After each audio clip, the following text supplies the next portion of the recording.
Going on? What's going on? What's going on? Let me go ahead and send you the co-host invite as well. To what's up? What's up? What's up? What's up? What up? What up? What up? No, let me send you the co-host invite. Professor, what's up, Professor? You trying to co-host tonight? Are you good or what? Let's see what Professor want to do tonight. What's up, Rera? What's going on? What's going on, Kelsey? How y'all doing tonight? I'll send you the co-host invite, Professor. I don't know if you. Okay, I already sent it to you, Professor. So let me know when you get it. Black Pressure in the house. What's up, Black Pressure? What's up? What's up? What up there, bro? How you doing?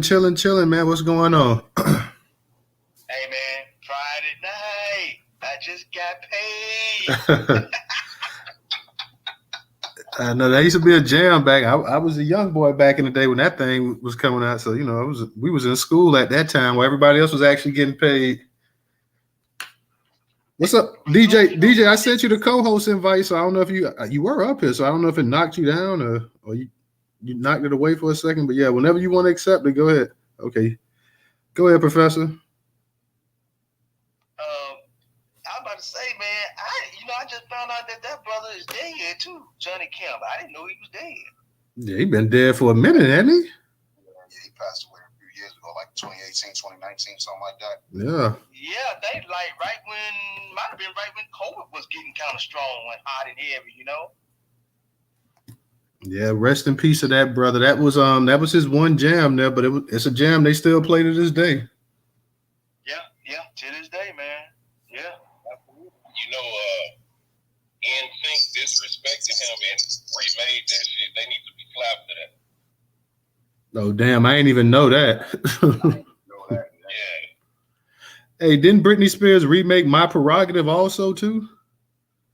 And she did the September song about what you call it, the number shit.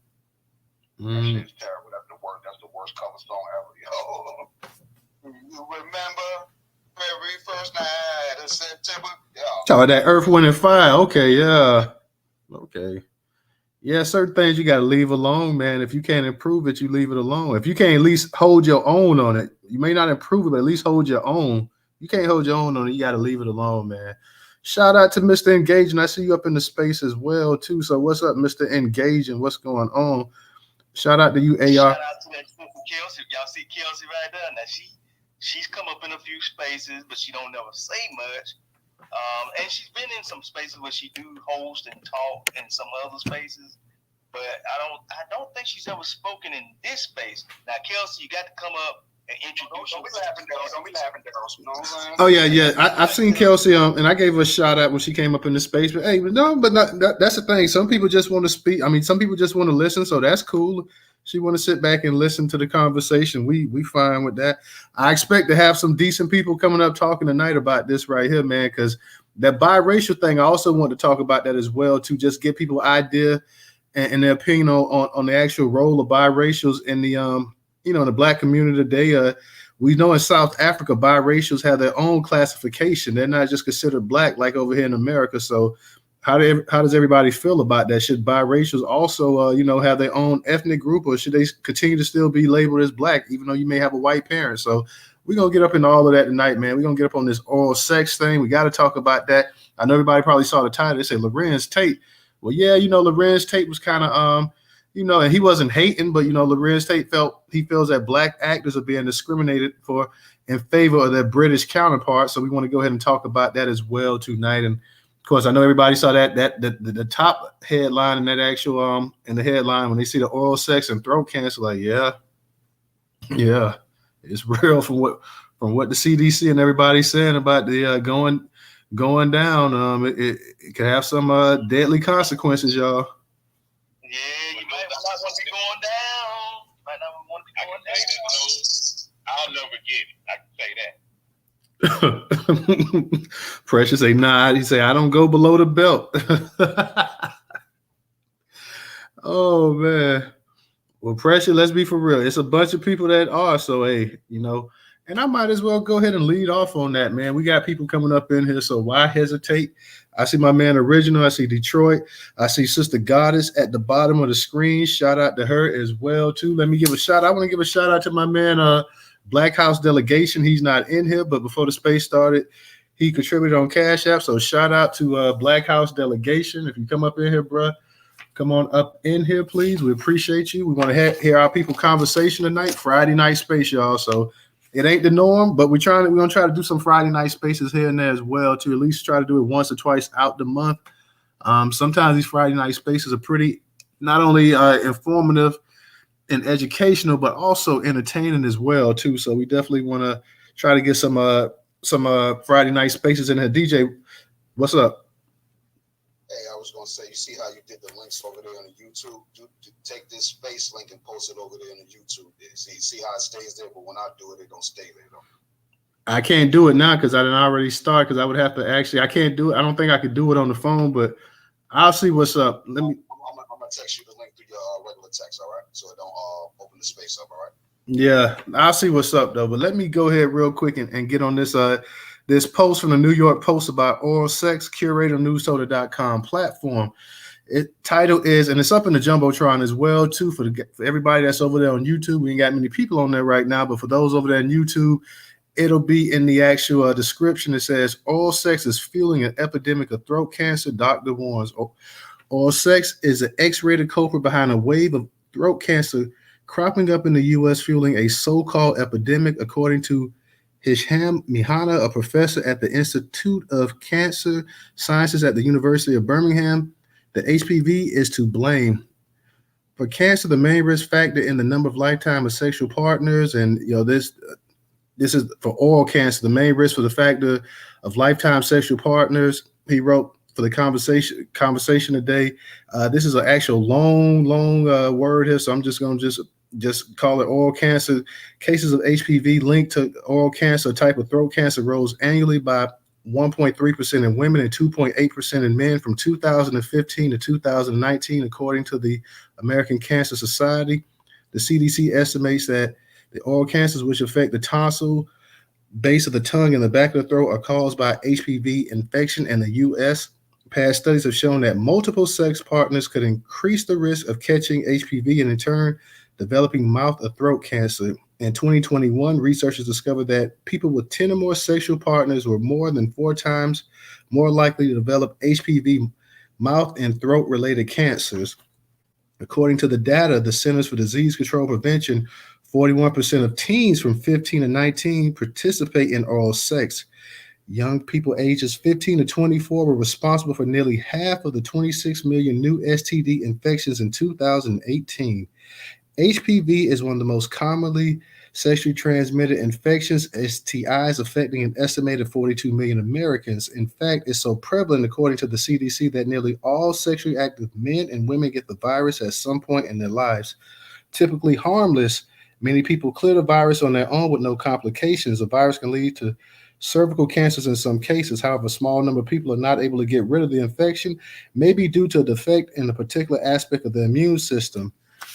In those patients, the virus is able to replicate continuously and over time integrates at a random position in the host DNA, some of which can cause the host cells to become cancerous. A UK study discovered that the country's female-only vaccine regimen could significantly reduce HPV-related cancers. Currently, the HPV vaccine is aimed at preventing reproductive cancers, although the CDC says it does offer protection against the strains of the virus which also cause the cancer.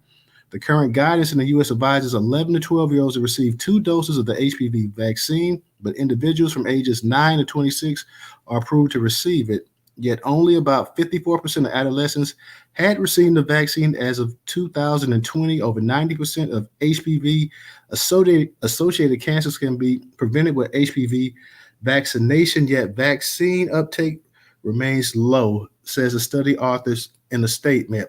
His research for the American Association for Cancer Research, published this month, revealed the lack of knowledge about HPV. Yeah. Damn, you see the numbers of the actual teens getting it as well. Teens with the STDs and stuff. They say young people ages 15 to 24 responsible for nearly half of 26 million new STD infections in 2018. And also 41% of teens from age 15 to 19 participate in oral sex. Pretty scary numbers there. Pretty scary numbers. If you see on the news, and not on the news, but on commercials all the time, you see the vaccine for the HPV for like teenagers and stuff like that, for kids and stuff.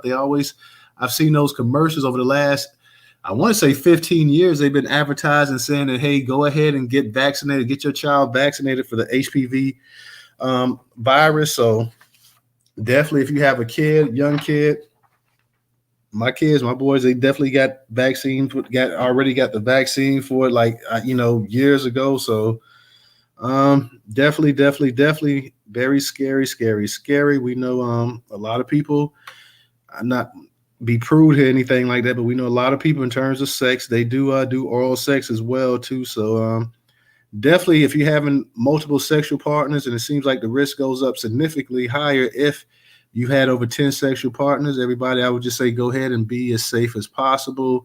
There are no guarantees out there, definitely. And this is pretty frightening, especially when you look at the young teens. One thing, it seems like that for the most part that it can go away, but it seems like most people naturally get rid of it, build up some kind of immunity. But for those who don't, the potential risk for having mouth or throat cancer seems to be there as well too.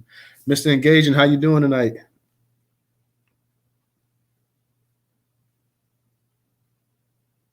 You there, Mr. Engaging? All righty. I'm going to try one more time, see if Mr. Engaging, I know he may be at work. I see the hand. I'm cleaning. I was cleaning. What happened was, it takes a minute for the screen to load up when you have it like in your pocket and stuff like that. Okay. So I want to comment on this.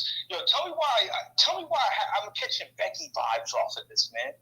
My brother's senses is tingling, and I'm catching Becky vibes, man. Am I wrong to think like? Hey, Commander, you looking for a Becky, man? Is that what it is? No. Actually, the Yeah. Hold on. Let hold on, y'all. Let's see what he's talking about exactly. You guys are taking it in a mature way. What I'm getting at and what I'm saying is that the reason why they're probably alert to this is because more probably white women are being affected by this. I don't think sisters are like that, are affected like that. That's the reason why I said it comes across like a Becky disease or a Becky or a Karen issue. That's the reason why. Not to make a commentary on the guys that I'm trying to hit on, right? It's just how I'm perceiving it. That's all, brothers and sisters. So you saying that you think? Hold on, real quick. You saying you think that it may be affecting white people more based off of what it says? Based off of what it? Yeah. I hear Europe was getting talked about first. And just off of GP, I just don't see a lot of black people and black American or melanated people like that in Europe like that. That doesn't ring bells like that. And if it did, they would have had a specific category addressing that, wouldn't they? Like they do with any other scientific research. So that's the reason why I'm attacking it from that perspective.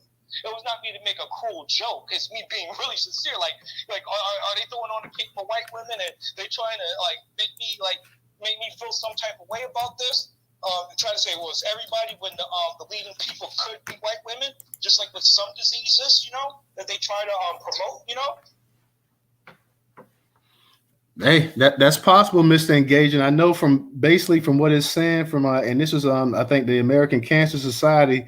It seems back in 2015 to 2019 that you had slightly almost 3% of men. It rose in 3% of men, and I think it was like 1.3% in women. So, who knows exactly who's it affecting? And then on top of that, you got to think about who's crazy about oral sex like that. I look at it as the other community like that, or when it comes to Negro, like black people, like black men. Yeah, we cool with it, but it's not like we're not really out there talking about it. Like that community talks about the whole oral sex game more than they talk about any other game. I'm just making an observation, brother. And it's not me. I'm you get what I'm saying? Oh yeah, duly noted. For a long time, at least publicly, black men didn't admit to doing the oral sex thing, especially back in the day. If we want to go back take it back in the day, most black men, whether they did it or not, they didn't publicly admit to doing it, and it was almost frowned upon at one time. So, but then that attitude did change over time as well with black people as well. It might have changed, but what I'm saying is that just our cultural preference and stuff like. I'm just saying, culturally wise, I just don't see us engaging in it like that or publicizing like that. And I'm more or less really trying to criticize where are they getting this data information from. Where are they throwing this out there? Because the reason why I'm coming at it so hard like this is because back in the day when I used to be a Lions Club member, they used to do projects with vision screening, right?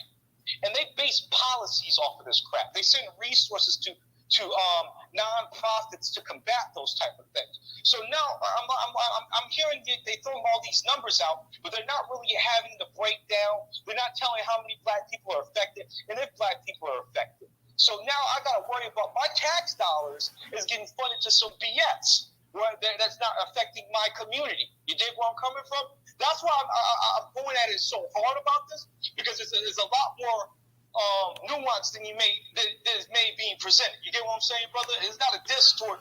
It's just people that are in those spaces. They get really, like me, I get really offended by that because I push hard for like sickle cell projects, like diabetes, glaucoma. I get shut down in meetings, right? I don't get resources and funding for this, but for some throat cancer for Becky, they're gonna go all out. So I'm just going to leave it like that on the mic when I'm on a real tip, and that's why I'm kind of teed off, and that's the reason why I grabbed the microphone real quick. Okay, no problem. And I think you missed what I was saying, because I was agreeing with some of what you were saying. I was saying back in the day, black people, black men in particular, didn't talk about, they frowned upon actually oral sex, at least publicly. I'm saying you never know what somebody does behind the scenes, but most black men, when I was growing up, I grew up in the 90s, most of them would tell you, no, I'm not, I don't do that. I ain't with that. I ain't going down this and that or whatever. A lot of black women as well too, because black women was always considered prudes as well too, in terms of actually performing oral sex on men. They considered, a lot of black women at one time considered it nasty and this and that or whatever. Now, of course, attitudes did start to change over time, like I'm saying, but at one point in time, the whole oral sex argument, the whole oral sex conversation, like what you're saying, a lot of black people, at least publicly, would deny even doing it. Like, no, that's not my cup of tea. I ain't into that, this and that or whatever. So, the attitudes start to change, I guess, as society got more progressive over time as well too. But at one time, especially when you're talking about, I was in high school in the 90s. I graduated in the late 90s. So, for somebody to even admit to going down like that, they would have got clowned at school straight up. Like, you did what? You eat what? That's the attitude. And the same for the girls. You doing what? You doing what to this dude? Like, I mean, that's how people thought at that time. But like I say, things did change differently. Things are, as time started evolving or whatever, I guess you could say. And let's be for real, with music and movies and stuff like that, you started hearing more of it in the music. You started seeing more of it in movies, and people gradually started to be like, okay, well, I'm with this, I'm with that. But I'm with you on that as well too, Mr. Engaging, because the fact, I'm gonna be real, and most of us, I'm sure DJ and Professor. Wait, hold on 1 second. Hold on. I'm sure DJ, Professor, and some of us that grew up in the 90s, graduated high school or whatever in the 90s, could tell you that HPV, I don't even remember that term. I didn't hear about HPV, I'm gonna be real, to about 15 years ago. That's when I first started hearing about HPV. I never, not even 15, about 10 years ago. I'm like, what the hell is HPV? Like the cats at work was talking about it. I'm like, what the hell is HPV? And I'm like, they was like, oh, this is what it is. And this, I say, I've never even heard, like, where the hell this come from? I'm like, it just, something else done popped up on the scene. Never, ever. When I was in high school, and Professor, DJ, correct me if I'm wrong, but when y'all was in high school, like I said, I graduated in the late 90s. I never heard the term HPV one time in my lifetime. It wasn't until maybe by 2010 or something that I started hearing about HPV. I never heard of HPV. I'm with you, Total. I didn't hear about that until about 10 years ago. Because in high school, I didn't hear anybody say anything about that. None of us heard about that. So yeah, Total. It's probably about 10 years ago they started really putting a lot of information out there about this thing, man. But it was unknown. It really was. It was unknown. But Mr. Engaging, brother, I feel where you're coming from, because when you said the Becky thing, right, I remember my experience growing up and I ain't talking about me going down, not me. I'm talking about my experience where the Beckys went down on me. I always believed in getting ahead in life, not giving head, but getting ahead in life. That's right, and that's what the Beckys did with me. I land my plane right there. well, the one thing I wanted to comment on top of that HPV thing, whatever, that virus thing that comes to mind, is I want to say Pamela Anderson comes to mind that during that time frame. She was a big component and carrier of that, and all that comes with a degenerate lifestyle. And what I mean by a degenerate lifestyle, I mean like some women that are like fast in the pants, or men that are fast in the pants, or picking up women that are fast in the pants, if you get what I mean. And they normally get these type of diseases and such, and like that's how it was kind of perceived to me, like when I was coming up as a young man, because I graduated in like 2000, I think 05.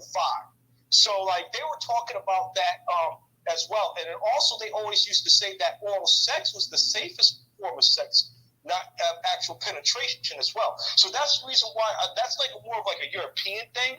So that's the reason why I said, is this a Becky? Is this a Becky issue, or is this a whole community issue as it affects everybody? And I feel like they're pushing a caring issue, and they want to put tax dollars to this caring issue because one, she can't produce, or she's having issues with her birth, and yada yada yada. And I don't want to put my tax dollars to that. That's all I want to say to that. I'm gonna be that dickhead conservative.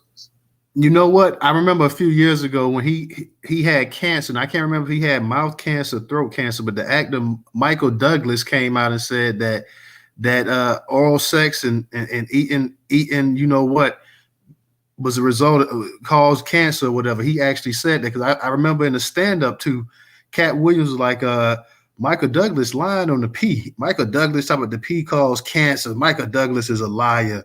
So, some years ago, whenever Michael Douglas, the actor, the famous actor, ended up having I don't know if, like I said, I don't know if it was throat cancer or mouth cancer or whatever type of cancer he had.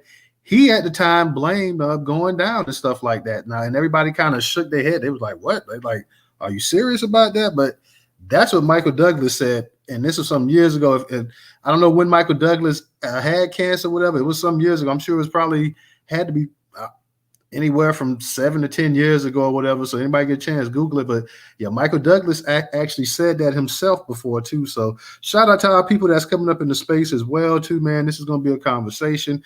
Y'all can see by the title, we talking about oral sex and does it cause throat cancer. We're going to be talking about biracials and the role of the Black community. Is it to the point in time that biracials now could actually be considered their own ethnic group? Are biracials Black? Are biracials white? We just want to hear people's view on the actual biracial. I know a lot of people are kind of mixed on that. You have some people feeling like, hey, how can they be classified as Black when they have a white parent and this and that? And I have 2 Black parents. How can they be just as Black as me or this and that? We also can't forget that biracials or mulattoes or octoroons or whatever you want to call it, they would be eligible, and they had reparations taking place after the Civil War. They would have been eligible for reparations because they did have a Black parent and they did experience slavery as well too. So we want to get everybody's perspective and point of view. We're also going to be talking about the actor Larenz Tate. Larenz Tate, made some comments about what he felt that Black actors were being passed over by the British actors, and he didn't say it in a mean way, anything like that. He felt that he was saying that he was supportive of people getting jobs and stuff like that, but he felt that the white producers and directors were intentionally, pushing Black American actors to the wayside. So those are going to be the topics we talk about. This is a Friday night space. Peace to everybody coming up in here as well too. So hopefully you guys will come up and actually speak for those that want to speak as well too. And I see my man Original is coming up. Original, what's going on? Hey, peace everybody. Yeah, this human papillomavirus, you're right, Newstoter. It's been talked about. They started discussing this around 2009 to 2010, somewhere around in there, because we were kind of tracking it for a while, and they were saying that it was more what's his name? Common. Let me see what's his name. Commander Negro. Yeah. Oh, yeah. Talk about Commander and Mr. Engaging. Yeah. Mr. Engagement. Yeah, Mr. Engagement. But they said it was more prevalent amongst white people, and but like you said, because they know that a lot of black people are influenced by these high-profile entertainers, so they put them out there to really promote, these things and to try to, steer, black people towards what white people do. But those that have sense don't pay any attention to them. But yeah, this has been around for a while, at least since 209 or so, or something like that. And they've been talking about it. And so, yeah, but yeah, you're right. Michael Douglas did say that he got it through, oral sex. Yeah, that's true. And I don't have any. I know that's what Nick Ashford from Ashford and Simpson. I think he died of throat cancer as well. But Nick, he smoked a ton, from what I heard, though. He smoked a ton. Okay. Yeah. They said this. I think this was more. I had to go back and find some of them articles, but they said this was somehow more. It was more prevalent than the smoking. Somehow. And then you got to look at too that a lot of these women that they catch this from. You have to look at the fact that the food that they eat. See, people don't understand what you put in your body. Is all through your body. So you look at the food that people eat, a lot of processed foods, and the processed food have all kind of chemicals and things in them that are not conducive for the body. And if you're not eating a lot of green leafy vegetables and fruits and things, then this stuff is going. And if you're not doing any kind of detoxing and cleansing of your body, this stuff is going to build up in your body. I mean, that's just being real with it. So. But it was years ago, I shared an article with this brother. He said, man, you just jacked up everything. I said, look, all I'm trying to do is give you some information so you know what's going on around here, okay? So you don't want to give me my paperback shit. And a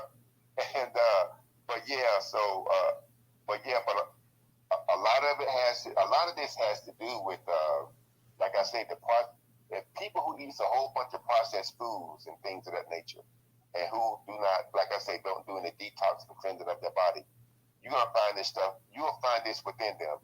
Like you said, some people get rid of the human papillomavirus, by themselves, and more than likely it's through like cleansing, detoxing, and things of that nature, where they're moving this stuff out of their system. And that's what I would suggest that people should start doing more often is detoxing and cleansing their body.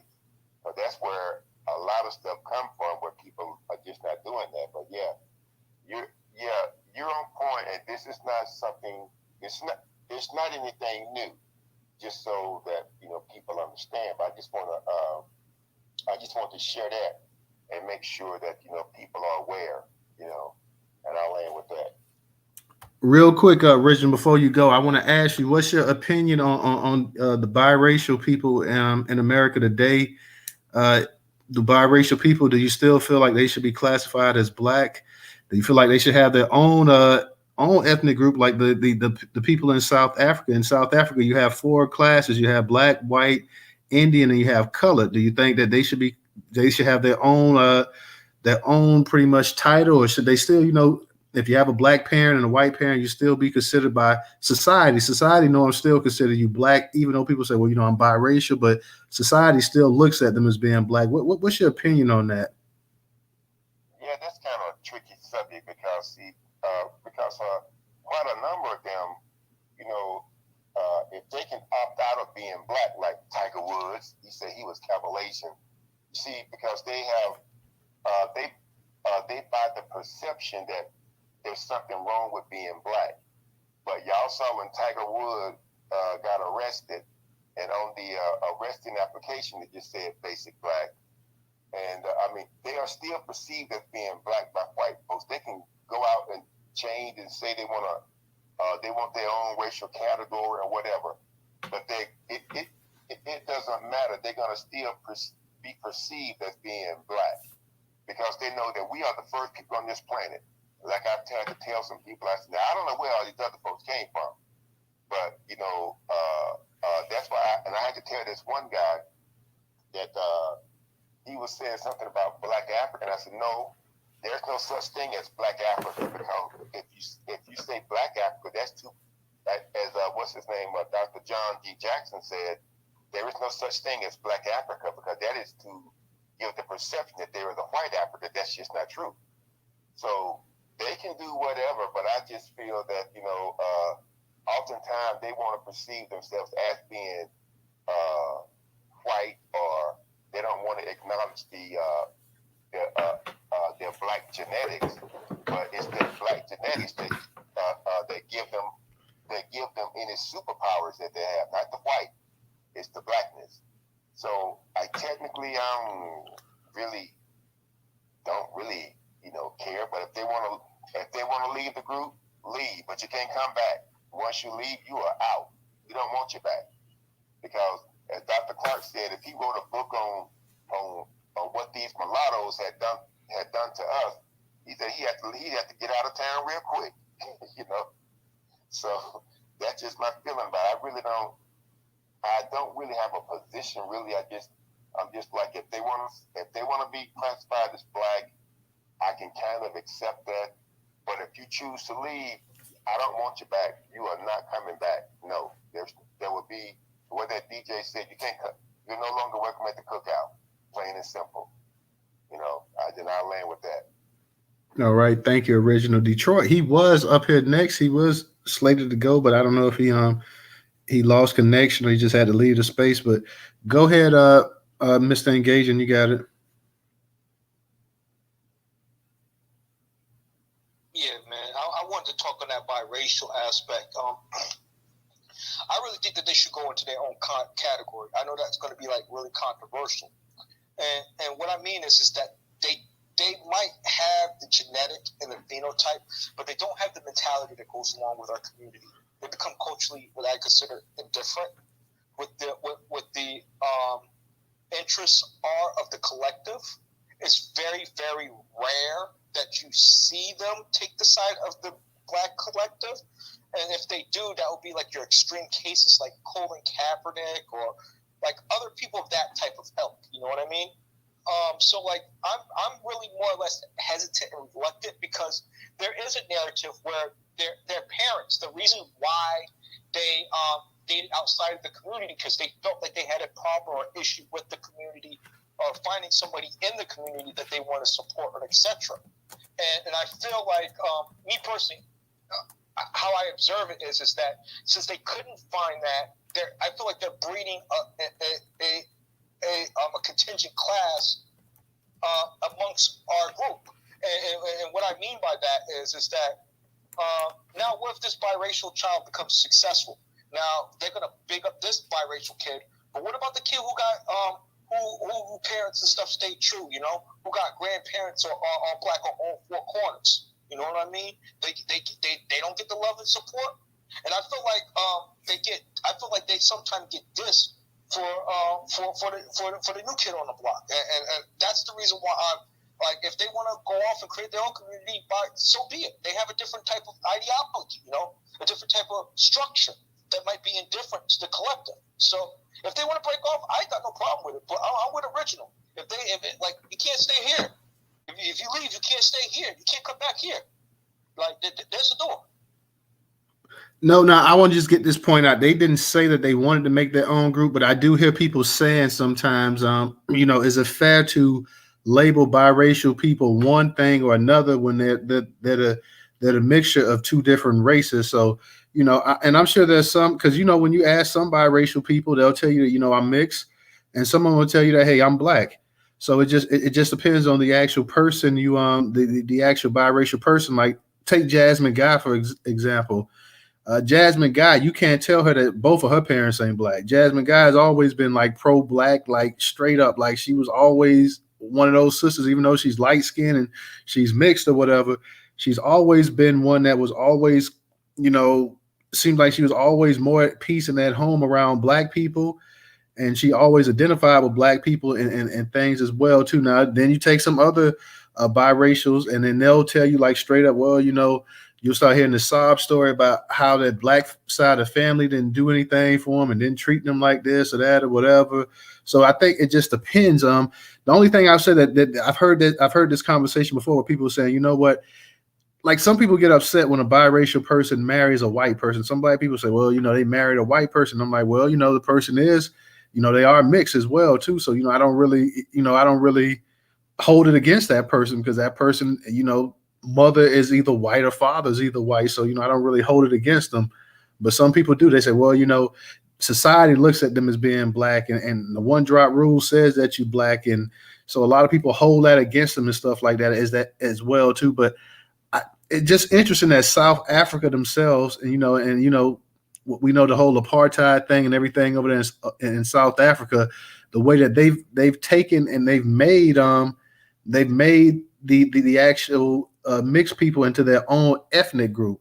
And you got a lot of mixed people over there in South Africa actually proud to be in their own, ethnic group, they feel like. So it's just a conversation, guys. And I just want to see what people with their head is at. Like I said, some of the most brilliant people we've had in this country historically have been mixed. And let's be for real, like I said before in another space, the very first people that they put in politics were actually, a lot of them were classified as mulattoes. It took a long time before you started having dark-skinned looking Black people sitting up there in office. A lot of these people, I mean, you could tell that they were mixed, and they were mixed. Nate I'm looking at a comment that Nate made on YouTube. He was saying like Frederick Douglass, Booker T. Washington, W.E.B. Du Bois. He also said, originally you were speaking facts. He says, because I believe Nate is biracial. He says, my nightmare has been your American experience. There's no difference. Race soldiers treat us all the same. So from his perspective, from Nate's perspective, that, hey, when he comes out the door, they're looking at him as just a light-skinned nigga as compared to, if they see me, they see a dark-skinned nigga coming out. So I mean, that's his perspective. That's his point of view.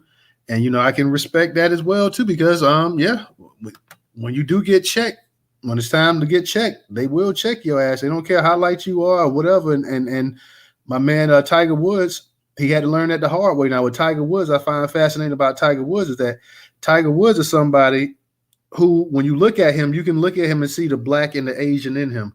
But with Tiger Woods, that wasn't good enough. Tiger Woods had to go and talk about the Caucasian. He made a fact that when he put that. He put that Caucasian. He had to go ahead and put Caucasian first. Now, yeah, we know your daddy is a Black American, and we know that your daddy's lineage has some white in it. But when people saw your daddy, nobody looked at him and thought that was a white man. Your daddy wasn't no light-skinned Black man either. Let's keep it for real. Your dad was not a light-skinned Black man. So when people saw for you to go ahead and add the actual, I'm Caucasian, it would have been one thing if you'd have said you was Blasian or whatever, but you had to make sure you put that Blasian in there. So that really pissed a lot of Black people off at the time. But I'm like this, people, I don't care if they want to claim what they are, that's fine with me or whatever. Every Black person in this country has, if they were in chattel slavery, that their ancestors has a white relative somewhere in that family tree. I don't care how pitch black and how dark your family is. There's a white man hanging around in that family tree somewhere. DJ, Professor, you wanted to say something? Yeah, I was just gonna chime in right quick. I was just gonna say, y'all, whatever you want to call yourself, be happy and be fine with that. Just understand, if you decide you want to call yourself Caucasian or Caucasoid or whatever you want to call your damn self, the police is not going to give a damn, because all they're going to see is dark-skinned, melanated person. And that's basically how you're going to be treated, just like one of us.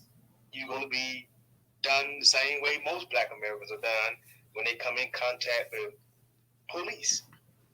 And I hate to say it like that, but hey, you're more than welcome to be with whatever you want to be. Shit, that's one thing about America now. You can call yourself whatever.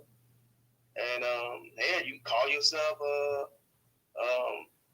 Fantasian, macadasian, almond nut, whatever you want to call yourself.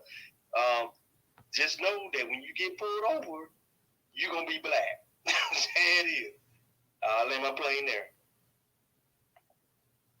Hey, go ahead, DJ.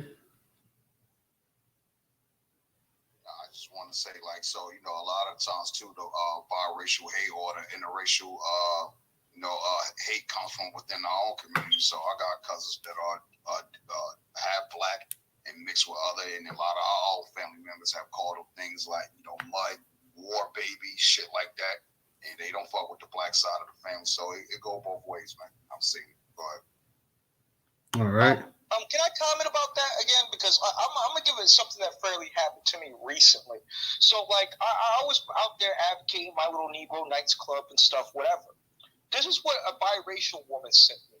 She said, FYI, I'm mixed. I asked her, what do you mean by that? Or basically, what do you mean by that? You're mixed. Basically, like saying what you're mixed with or whatever. You know that I'm a Negro. I identify as a Negro, but you don't want to identify as such. This is what she said. What do you think it means? Someone who's mixed. I don't know what, and I replied, I don't know what you mean by mixed. I don't know what you mix with, so I don't know. Why does it matter? I'm telling you, you can stop trying to brainwash me with this Negro stuff on all the time. I'm mixed, not Negro culture. So I blocked her coon ass. I'm going to keep it 1,000. I blocked her coon ass. And this is some of the pushback. And the reason why I really don't think biracials, they're going to have to pass a hard, vigorous vetting process, you know? I got to know if you're on the home team, if you know, the Negro home team. I can't have you dipping in between two lots. So that's an example of what I've been through, and I'm going to say in the past 48 hours when it comes to biracial people. All right? So me personally, I ain't got time for them. Unless I see them stomping the yard, unless I see them in the same space as I am and advocating for justice and stuff like that, then yeah, I'm going to give them that brotherly support. Obviously, they doing something from the lineage and the ancestors. I'm not going to deter that. But I will deter those coon-ass biracial people that do speak disparaging about our justice claim or don't feel like they have any connection to the Negro Black experience, because these are the same Negroes or the same biracial mulatto class or etc. They get those jobs like Angela Yee, and they speak ill about the Black community in the same breath, you know, and they're doing that off the expense of Negro Black people. So that's the reason why I'm kind of like this conversation kind of struck a nerve with me, brother. Like I think that the biracial thing is a problem. Because how they're incepted was a problem. They were somebody who felt like they wanted to go outside of our community, and they felt like they could get something better. And sometimes those individuals feel like they're better than the original people that are here. And that's why I really think that they should be in their own category. And let them sort it out with all the other biracials. And they can measure up in wherever the hell they want to do with their communities and their perspectives. Not go over and trying to taint Negroes that got it on all four sides. And I'm going to leave it like that. All right, but Mr. Engaging, I will. You will agree that you have had some biracial people that played key parts in the development of Black America. Though you would agree on that part as well, though, wouldn't you? Yeah. No, I'm not going to take. I'm just saying for the fight that we're trying to preserve our lineage, our legacy, and our history. So how having biracial kids is going to improve our bloodline? That would be my retort to you or anybody that's saying that nonsense. How's that going to improve our bloodline? How's that going to improve the condition to make sure that we have another person to replicate us in the future? You tell me that. Well, I'm gonna say this right here. First off, the kids that's mulatto, it's not like they had a choice of being mulatto or mixed or biracial. So we have to go ahead and look at things for what it is. I mean, if you have like DJ was saying, you know, there's people in his family, and I believe I have one cousin that's mixed on either side of my family. So there's not a whole lot of admixture in my family. At least not currently, not in this present day and time. Now, I'm not talking about historically, but in the present day and time, there's not a whole lot of ad mixing in my family. But as DJ was saying, that if you have a child in your family, let's say you have a child that's in your family, and that child is mixed, do you treat that child any different than you would the regular black kids in the family? And I know you're saying about trying to. I'm saying that I wouldn't do that. But also, real talk shit. Like my sister is married to a white man. I don't associate with her. I'm gonna keep it so 1,000 with you, because one, that man never checked in with me.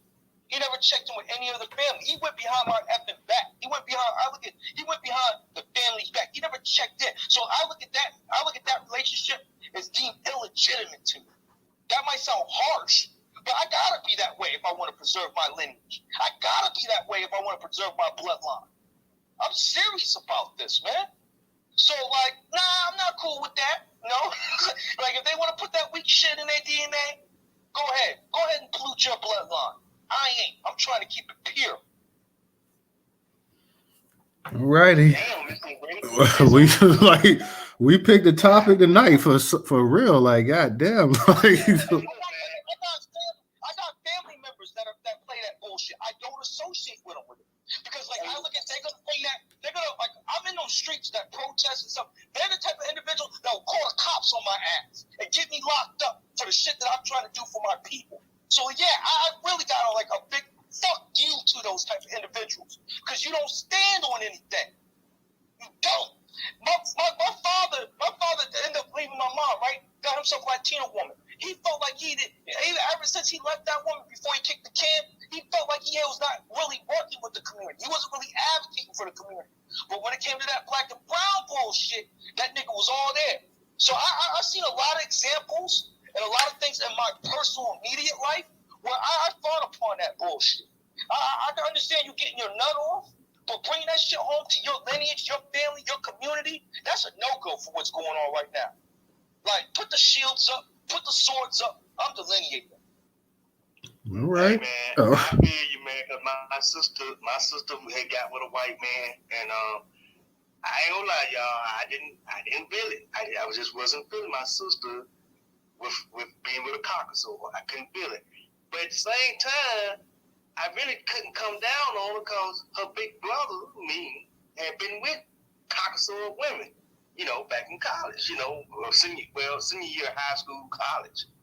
I had been with these. But brother, you're not bringing them home like that. I don't think you're not parading them like when. It's the difference between you getting your nut off, like I said, and you go about your business, and the difference between you building a home and a legacy with this woman. Hey, we gotta separate and tell the difference. I definitely wasn't gonna marry no damn Caucasoid, that's for sure. But yeah, I was out just doing my thing. You know what I'm saying? Now my sister, she was all serious with this motherfucker, and she of course brought this man around before we even really knew anything about this motherfucker, and but I'm so glad that she got away from that, see, because she saw what he really was, which is what most Caucasoid men are. And let's just be honest, they bigots. These motherfuckers want to be the masters over us all the time. These ones that call themselves fuck with black women, they don't give a fuck about black women for real. They want to have black women because they look exotic. You know what I'm saying? You sisters look exotic to them, and they want to try you out. It's like a rite of passage for white men to get with a sister. You know what I'm saying? So it's a fantasy for them. And so I say to sisters, if you do it, just be aware and be careful. All right, real quick. Let me get to Volvo, and we definitely get this conversation because I'm gonna touch up on the Larenz Tate one too. But I thought this conversation here about the biracial thing, and like I said, I believe also you do have some out there that are riders, so you have to go ahead and do the vetting, and see who's real, because you're gonna have some riders out there, and you're gonna have some tragic mulattoes as well too. So you got to go ahead and see who's who. But let me get to Volvo real quick. Volvo, go ahead and unmute your mic.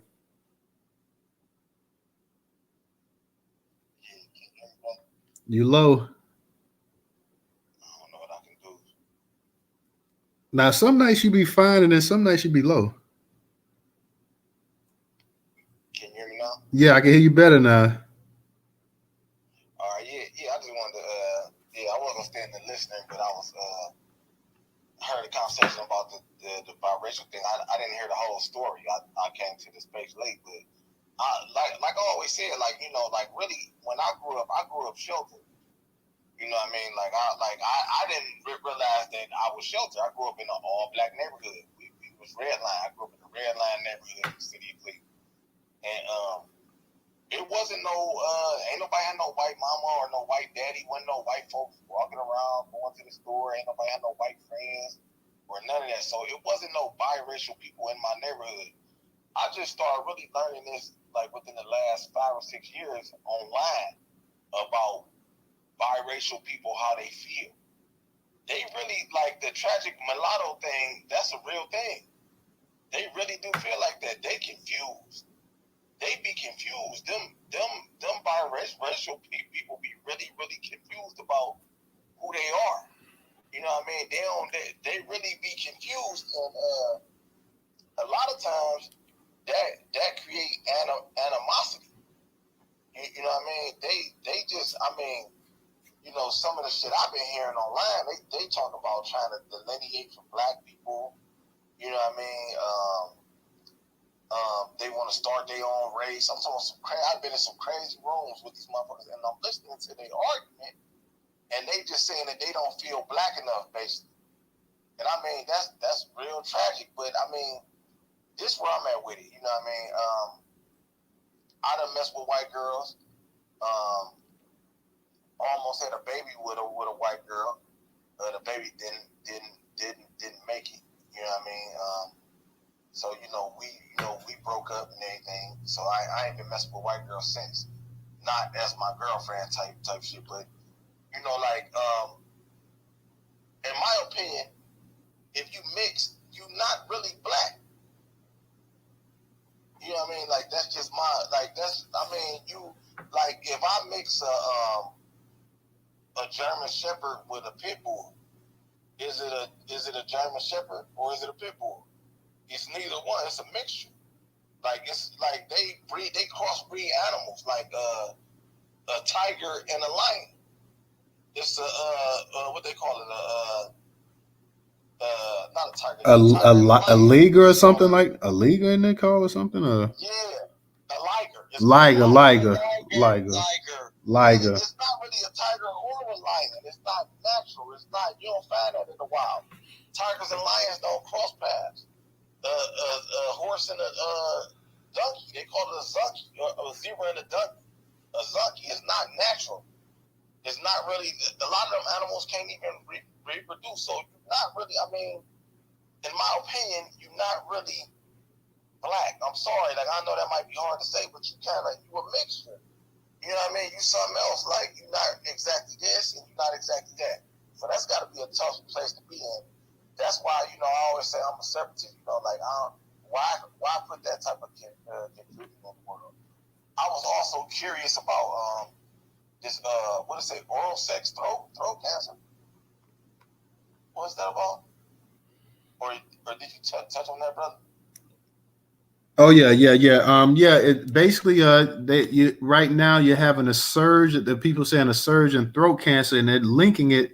They're trying to link it to actual oral sex. They're saying that this thing called HPV is the cause of a lot of supposedly these high rates of throat cancer and mouth cancer as well too. So I don't know if you ever heard of the HPV, what is it? The human papillomas. Papillovirus. Yeah. Yeah. No, I thought only girls get that. So HPV, Tammy, you gotta crank that up a little bit louder if you can. Oh wait, hold on. It is is that better? Try a little bit louder if you could. Okay, is that better? That's better. My question, I know what it is. But my question is, I can get that. No, I'm saying it's fine. I'm saying we can hear you louder now. I'm saying we couldn't hardly hear you, but they're trying to say it's a link between oral sex and HPV. That if you're doing oral sex, that a lot of people are contracting this HPV Now, most people, they say get over it naturally, but for those that don't, you know, in your mouth and throat, it can form cancers and stuff like that. So they're saying that, you know, that's one way that. Now, what type of oral sex? That's what I'm trying to get. Well, I mean, Let me read this real quick. HPV infection is a viral infection. you got to speak. Hey, Tammy, you got to speak. You got to put it up louder. Everybody might not even know. I didn't know right off. I'm just reading them. No, I'm saying, Tammy, we can't hardly hear you. I'm saying, can you put it? Oh. Can you hear me now? Try a little bit. Try one more time. Okay. What about now? You still low. You still low. And that's what. Let me, Yeah, come back up and see if you can get it. I don't know if you on. Do you got any earbuds on or something? Or I'm in the car. Let me. Hey, what about now? now we can hear you better. Okay. So it's a HPV affects your genitals. Is a sexually transmitted infection that gets passed through skin to skin contact. Many people cringe at the thought of STIs, but the majority of genital HPV strains are harmless, and it's 100 varieties of them. It's called the human well, I can't pronounce it. Papillomas, yeah, I know what that is, but I'm saying like, how you get cancer from it? Okay, it says that HPV infection is a viral infection that commonly causes skin or mucous membrane growth. Let's see. What type of oral sex is this? Like, what type of like? That ghetto gag and shit, man. Cancer. So what I'm saying is like, okay, like, is it like, is men? Who's getting it? Is men getting it or is women getting Everybody, it? men and women getting it. They saying that from 2015 to 2019, it rose by 1.3% in women and by 2.8% in men. So men and women are both getting it. This is a weird time that we in now. Cervical cancer. It says. No, what I'm asking is this, right? Because like, what I'm asking, because I know like we in a weird time to where everybody having sex with everybody, like men having sex with other men, women. Is the woman is the vagina carrying it, or is the But Volvo, I'm telling you from what I'm saying, I'm assuming that both men and women can pass it along. That's what I'm thinking. Yeah. You're asking who is the carrier? Who is? And I'm saying that who's getting like what type of oral sex do you gotta like? Volvo, they're saying that the rate that it's in men and it's in women. So I would assume that if you go down on the man, if a woman goes down on him or whoever goes down on the man, they can get it. I'm assuming vice versa. I mean, that's what I'm assuming. Check this There's only one type of oral sex. There's only one type of oral sex. At the back of the throat have been linked to HPV infection. You can get it in your anus, penis, vagina, vulva. You know where that is. That's on the tip of the No, water. because I'm like throat cancer, like that ain't really And like back of I'm the thinking throat. I'm not at risk for no throat cancer because I ain't doing no type of oral sex like that. But if You just swallow. man, they about to man, I'm gonna be at risk then. Yeah, you I'm be at swallow. risk. I'm about to risk it all tomorrow because I'm it is what it is then. Damn, Bobo. You better, hey, Volvo, you may want to go. You may want to go out there and get you some saran wrap. Then if you scared about putting it. I ain't doing none of that. I ain't doing none of that. Hey, man, you gotta Put it on the craft tables. You put it on the craft watch the table. block letters, I'm man. putting it You gotta all stay on away black. from the I'm block putting it all letters. on black. Unbelievable. So it's unbelievable. That's unbelievable. Try to fuck up my Saturday, but they ain't gonna do it. They ain't gonna do it. I don't give a fuck. We be having that shit. Hey, DJ, I think the appropriate song for the beginning of this space was Love in Your Mouth by Kilo Ali. We should have began the song like that. Do you Love all in your remember mouth. the push for everybody that's 12 and older to get the shot to prevent? Yeah, now Tammy, I did read the article, so yeah, I did like we covered pretty much most of that in here, but yeah, they've been pushing, and that's what we all been saying. We started hearing about we didn't hear about this until about like me and Original was saying we didn't and Professor, we didn't hear about this growing up in the 90s. We didn't hear about this until 10, 12, 13, 14 years ago is when I started hearing about HPV. I'm like, what the hell is HPV? Well, a lot of women started getting cervical cancer, and the cause of it was HPV.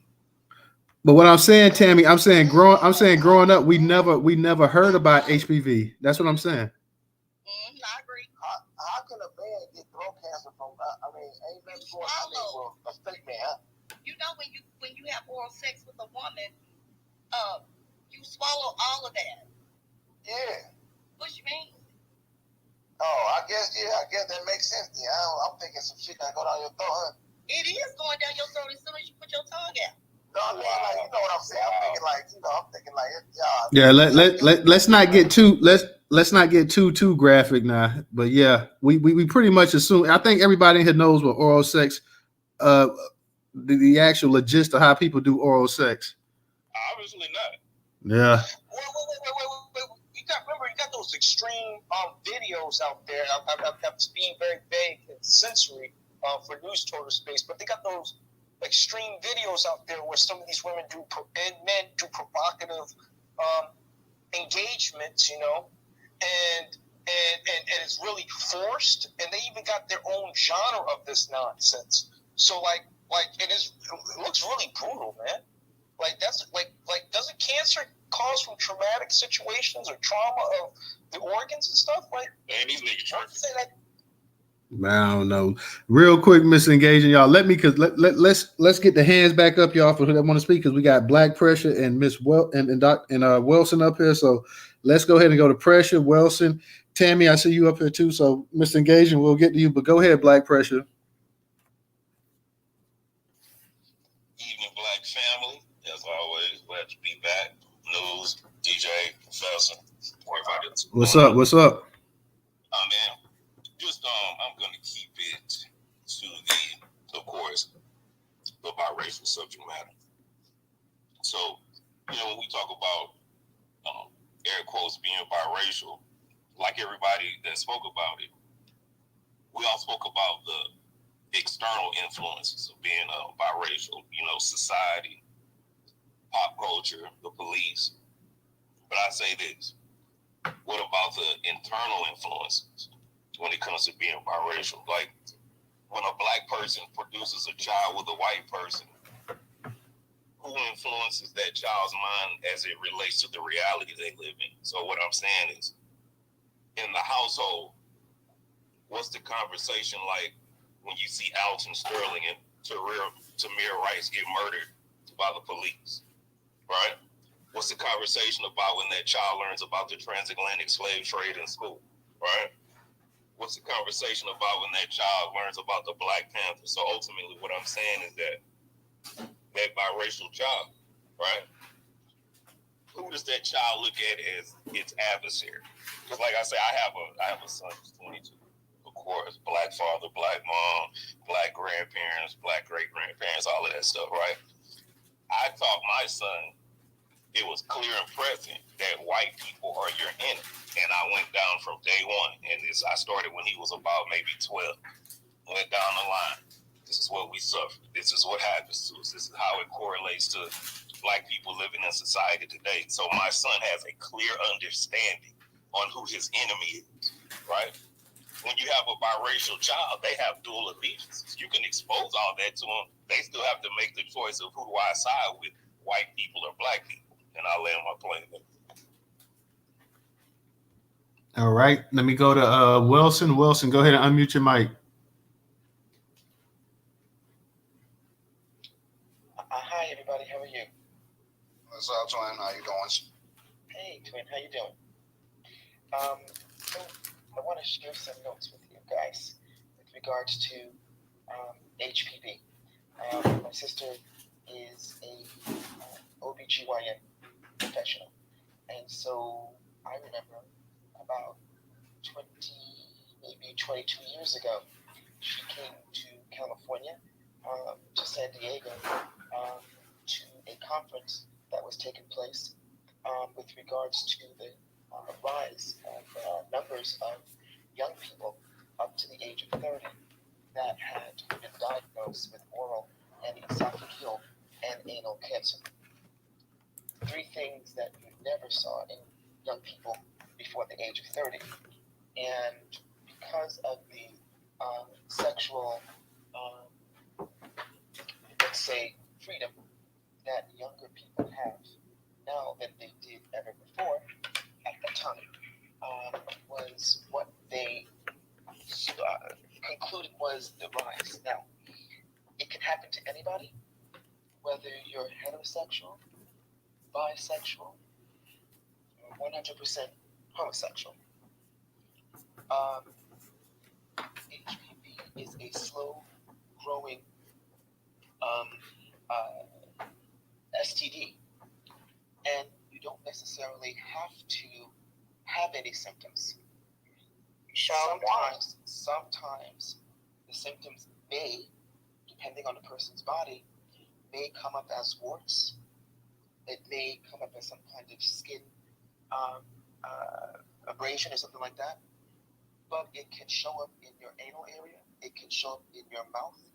It can show up in inside your vagina, your vulva. And, if you're having oral sex or anal sex, you stand a chance of having these kind of cancers. Okay, that's number one. Number two, how do you recognize these things? My sister also conducts anal pap smears, not just for gay men, but for women too. Anybody who enjoys anal sex, you can get an anal pap smear, which is very important, as well as women who have yearly or biannually pap smears. They will check for those things. Also, you go to an ENT, which is an ear, nose, and throat doctor. They can test your throat for any kind of throat or esophageal cancers or but even the sign, not necessarily cancer, but even just signs of HPV. That's why regularly checking yourself is important. And this is really old news about oral sex. It's just, it's funny because I forwarded to my sister and I said, remember when you came here? I said, when did you think you came here? She just got to be like 23, 24 years ago. And so it's probably, there's probably a greater uptick because, our young people now are, they're doing anything and everything at any time. And so I wanted to just share that because I was listening to everybody in the room. And like I said, sometimes this HPV doesn't happen. It doesn't show up as cancer. HPV is very slow growing. And it could lead to cancer if you do not do your regular checkups. Check your throat. If you are having anal sex, do an anal pap.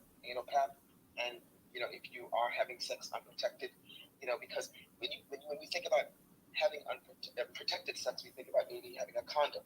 But there are women, giving men head. There are men giving women head. So it is what it is. And it's not, it's not just only gay people. It's everybody. And I think that was it. I think I was serving something else, but now I forget. But I just wanted to share that with you. Okay. All right. Thank you. Can I say something real fast? Hold on real quick. Who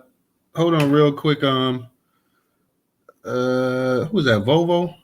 I was next. Yeah, let me get to Tammy and then I'll come back. I'll come up and get to you as well. Too. We got Fred in here too. So I want to get to the new speakers and you and Mr. Engage, and I'll get to y'all too after that. So real quick, up in the Jumbotron, we have the Newstoter YouTube channel up in there, guys. I think yesterday we might have got one person to subscribe to it. It's the third one on the right-hand side, while the space is going on. If you haven't subscribed to the YouTube channel, please go ahead and subscribe to the YouTube channel.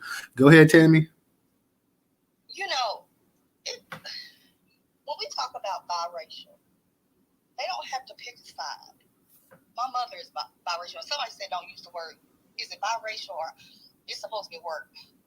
But they grow up, and I think the complaint and the argument was that biracial children, the white mothers, was not doing their hair, not putting any of the teachings, and this is both parents at this point, don't mean just the mother, but the parents were not focusing on teaching them their Black lineage at all. I had a girl come up in a space, and she was, biracial, in tears, so hurt that her mother never introduced her to the Black experience, but she still had it, right? We got to realize we see or may know that they are biracial, but America doesn't. And even though some of those same people can pass, quote unquote, you still have, feelings. I tell you, the most I signed up for a racial trauma course for therapists because I never really knew how much it was affecting the family unit, nor being in school. My mother had experiences where she wasn't Black enough, she wasn't light enough, she was too light, not dark, her hair was too curly. And again, we talked about colorization and just all the things in the Black community. I think we need to change our tune and embrace them. They need to know both sides. It's almost like we're blaming the child for America's hate on Black people. And it's not fair. But when you start to teach them, because they're going to learn it anyway, but when we start to teach them both sides and not make, you got to choose. Why do they have to choose? Why are we punishing them? Because that's what it comes out as to a child. So then you're growing up and you feel like, again, you're not Black enough. Jamila got me straight one day.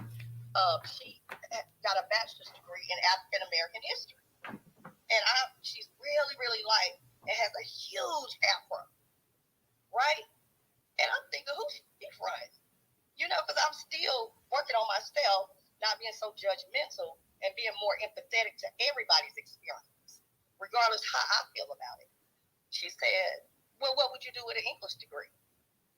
I said, well, because that's our thought processes.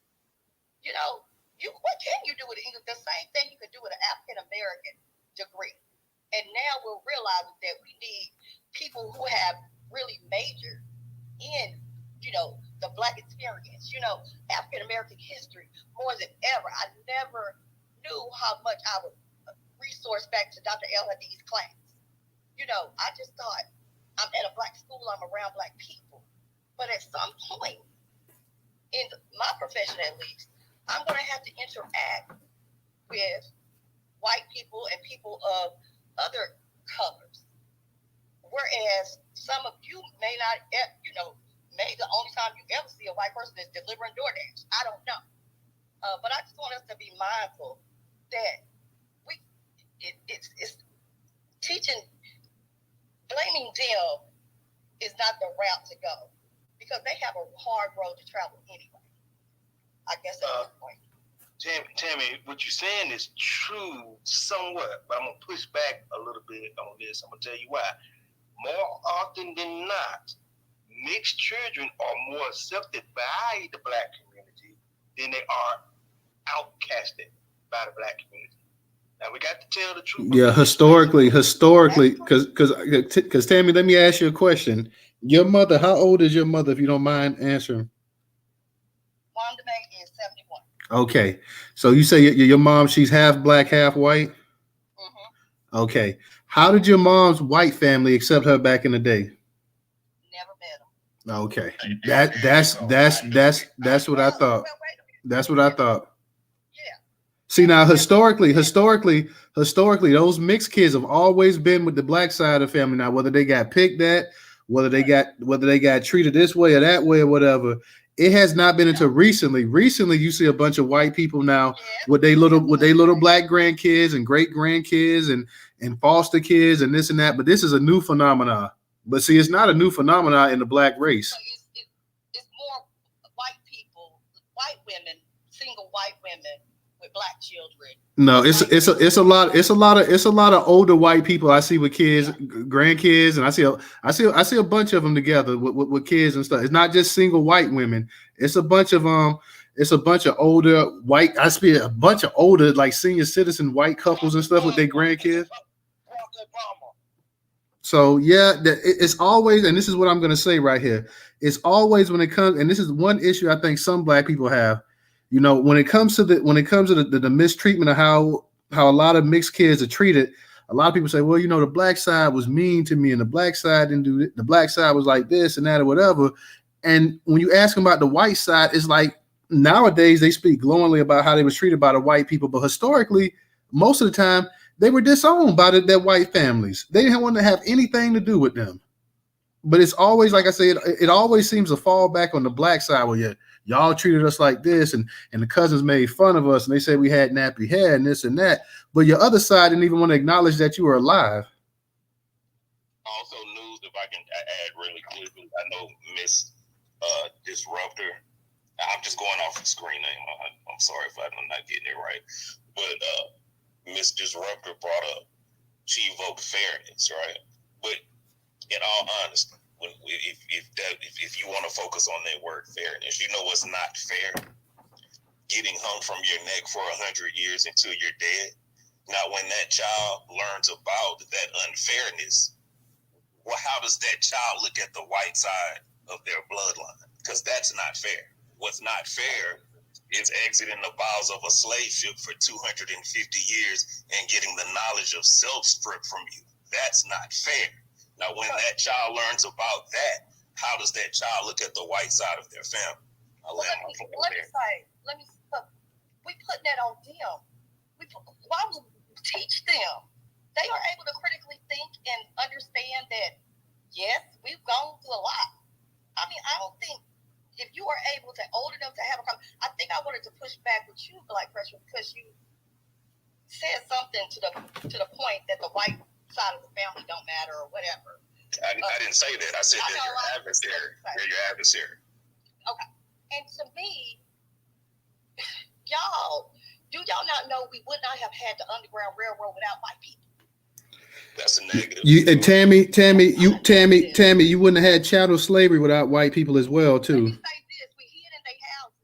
When you do the history, what do you think we did? Who do you think helped move these people to each city to keep them hid, risk their lives? Y'all laughing, but that's the fact. But Tammy, we also hold on, everybody, hold on, wait a minute. Yeah, that's good, and I'm glad that. But they also wouldn't have the wealth they had without black people, and we wouldn't have had chattel slavery without white people, and we wouldn't have had Jim Crow without white people, and we wouldn't have had Reconstruction without white people, and we wouldn't have had redlining without white people. Well, I know, but it's like anytime it's like something that a white person does positive, then like if a black person criticizes and talk about history, like, well, you know, there was good. Nobody's saying that every single solitary white person. We know that you had to have white people to actually sign legislation to get laws passed. The point I was making is to call the white people advocates. Everybody's not like that. And I know we're not talking about all anything, but we still have to remember we're talking to children. We're teaching them. And if we teach them early enough, are you caping for white folks? That's what it's on. Hey, real quick. Let's let her go ahead and finish up. Let's let Tammy go ahead and finish up. Go ahead, Tammy. Let me say this. I cater to whoever is going to help the Black people, foundational Black Americans, move forward. That's who I cater to. I can't be just dogging everybody out. You have to make strategic partnerships at some point. You can't just treat everybody like they were a part of a system. Half of them don't even know about anything about history. And, ooh, y'all, don't do that. Don't do that. Because you good, sister. You good. I got it. I just said nobody come off the microphone. Let her finish. And what she's got to say, okay? Because after Tammy, Fred is next. So let's go ahead and let Tammy go ahead and finish.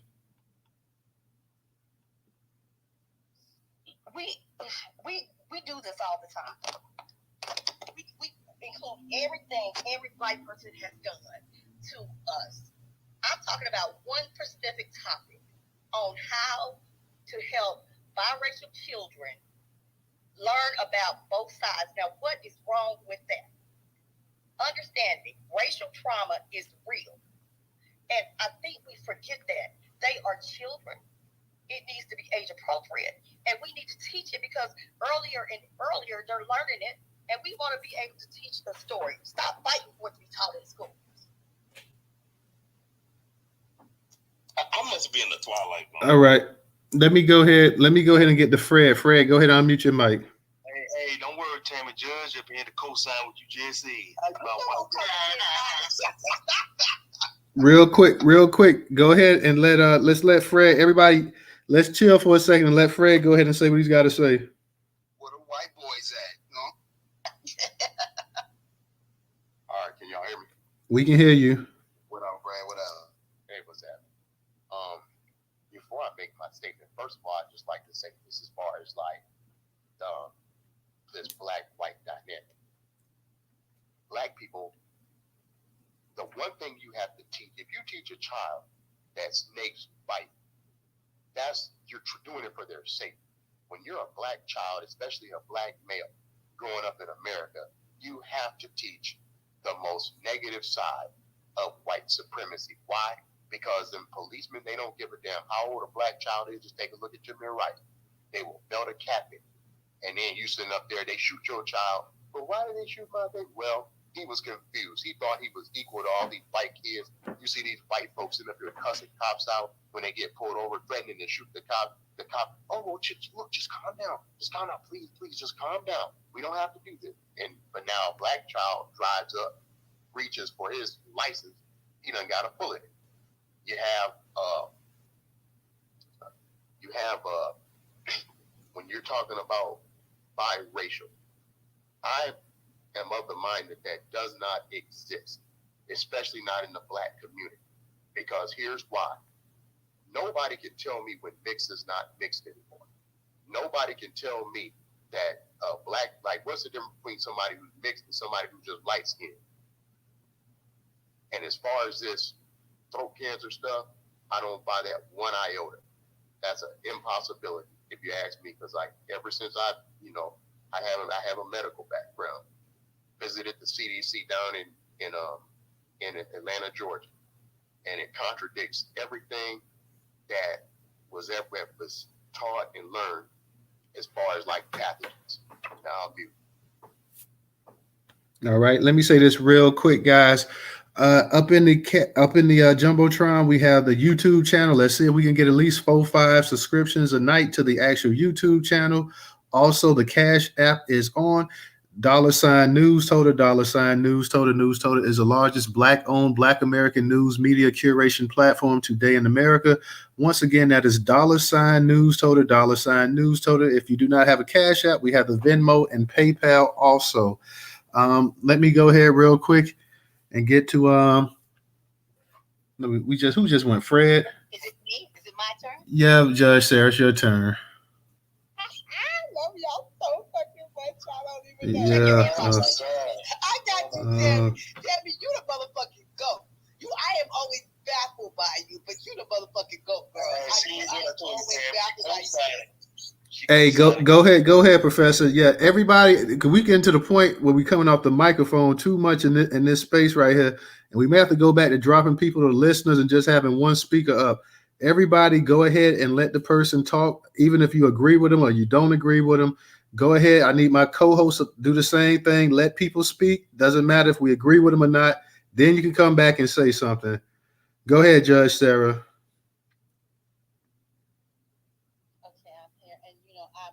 I want to engage about the biracial topic, and I'm open to having a discussion because I think it's necessary. So y'all know I'm the resident bed wench, and my daughter is biracial.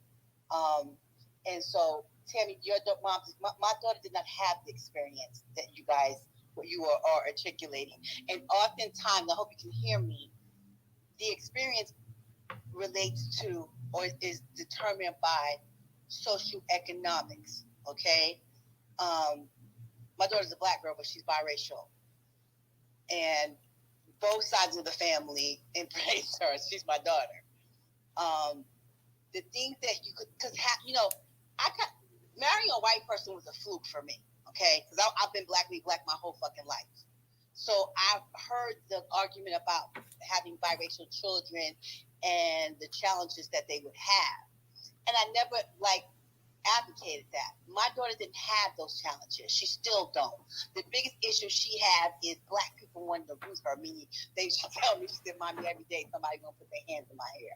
And that's the only issue I know that she may have experienced as being a biracial where, they ask her what she is a lot, but she said the main thing that I can think of is, she says, Mom, people always it's called rooting. They put their hands in their hair and try to seize her hair real. That's the main issue. But I want to talk to you guys about the poverty thing or the blackness, okay? So I have issues with her as a black woman in her perception, her experience, because see, I think that the room might perceive it as being black or white, okay? We live in suburbia. She's a black child. Rarely has she had any negative experience about her being black with her friends. My daughter is very attractive. She's a beautiful girl. She's beautiful. And so she's popular and she's outgoing. So she never had that where people would, a black girl actually, a girl named Ebony, when she first went to school, Ebony gave her a hard time. Her and Ebony now are good friends. Ebony was mean to her at first when she first met her, but her and Ebony are cool. So I'm talking to you guys about her as being a biracial child. This is the thing that made me angry about her and her experience. And I don't think it relates to her race. It relates that she grew up privileged. On her graduation, she did her thesis on gentrification. And look, my heart is racing because I'm so angry at that. This is her experience.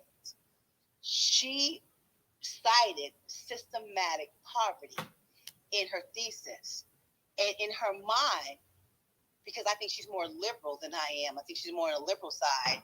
To Y generation, her belief was black people in the inner city suffered systematic poverty. And she goes, Mommy, it's systematic. And I'm sure you guys understand what systematic means. And actually, we got to we didn't speak for months because of this, because I was angry with her, because in her mind, what she was thinking, what she's been taught, is that these black people can't come out of this. And because it's systematic, that they're going to forever be impoverished and poor. And we're in the car going to her graduation dinner, and I'm looking at her, I'm like, what are you fucking talking about? I come from that, okay? I worked my ass off. When I didn't have shoes, I picked up motherfucking bottles and stole bottles to buy shoes. If they're like that, they can pull themselves out of it. So I hope you guys understand what I'm saying. Based on her experience as being, I don't think it's biracial. I think she's privileged, and she's being taught that these black people are suffering from systematic poverty. That it's generational. And her idea was that they can't come out of it. See, I'm getting angry because she's being taught that, and that's not the truth. In my opinion, I come from that, okay? And I worked very hard to get out of that. I went to school, I made money, I can still make money. So does this have anything to do with her being biracial? I don't know. I think it more had to do with her socioeconomic background, not her color. And I'm being very honest with you about her perception. Y'all might think oh, this is a white girl. And she thinks like a white girl. No, she's thinking like a privileged girl. She has friends who are privileged, black and white. And that's the thing. We see it as black and white, but it's not always black and white. It's socioeconomics. Her group, her friends, who she walks with, her friends, they're all professional of every nationality. And how they perceive poor black people is how everybody else perceives poor black people. They're all associated with black. They're associated with poverty and poor, if that makes sense. Okay, so, and you were saying something about her having to choose sides. That's not her experience. She doesn't have to choose sides. She to me, I think she's a black girl. Okay, if you see her, you might think she's a white girl. But I see her as being a black girl because she's my child and I'm a black woman. So anyway, I hope that I'm giving my opinion. And Tammy, I'm really proud of you for coming up saying what you said. You had a lot of nerve to say that in this room. I land. Thank you. Okay, Judge, do me a favor too. Like 2-3 days later, don't tag me in a post talking about I said that you're not black or something like that. So do me that favor, because I know sometimes you'll come out the clear blue days later saying that I said something. No, you take shots too. And like I say, don't tag me. Don't tag me a couple days later. We can rewind that space where you talk about I said you weren't a black American. So don't tag me saying that I said that when I didn't say it. Yeah, I didn't say that. So don't tag me. This is your space and you dictate. Listen, don't tag me lying saying that I said that when I didn't. So you're saying in that space that, because I can pull that space up, you're saying that I said that you're not a black American. Hey, I can find it too. Like, please, I can find it too. Let me tell you where it was at. First of all, so let me keep it 100. I'm not a liar. You will never catch me lying because I have no reason to. Well, first off, I didn't say, and nobody can prove that I said that you weren't a black American. So listen, and do me a favor, don't DM me with all those long DMs either. You know, okay, so Newstoter.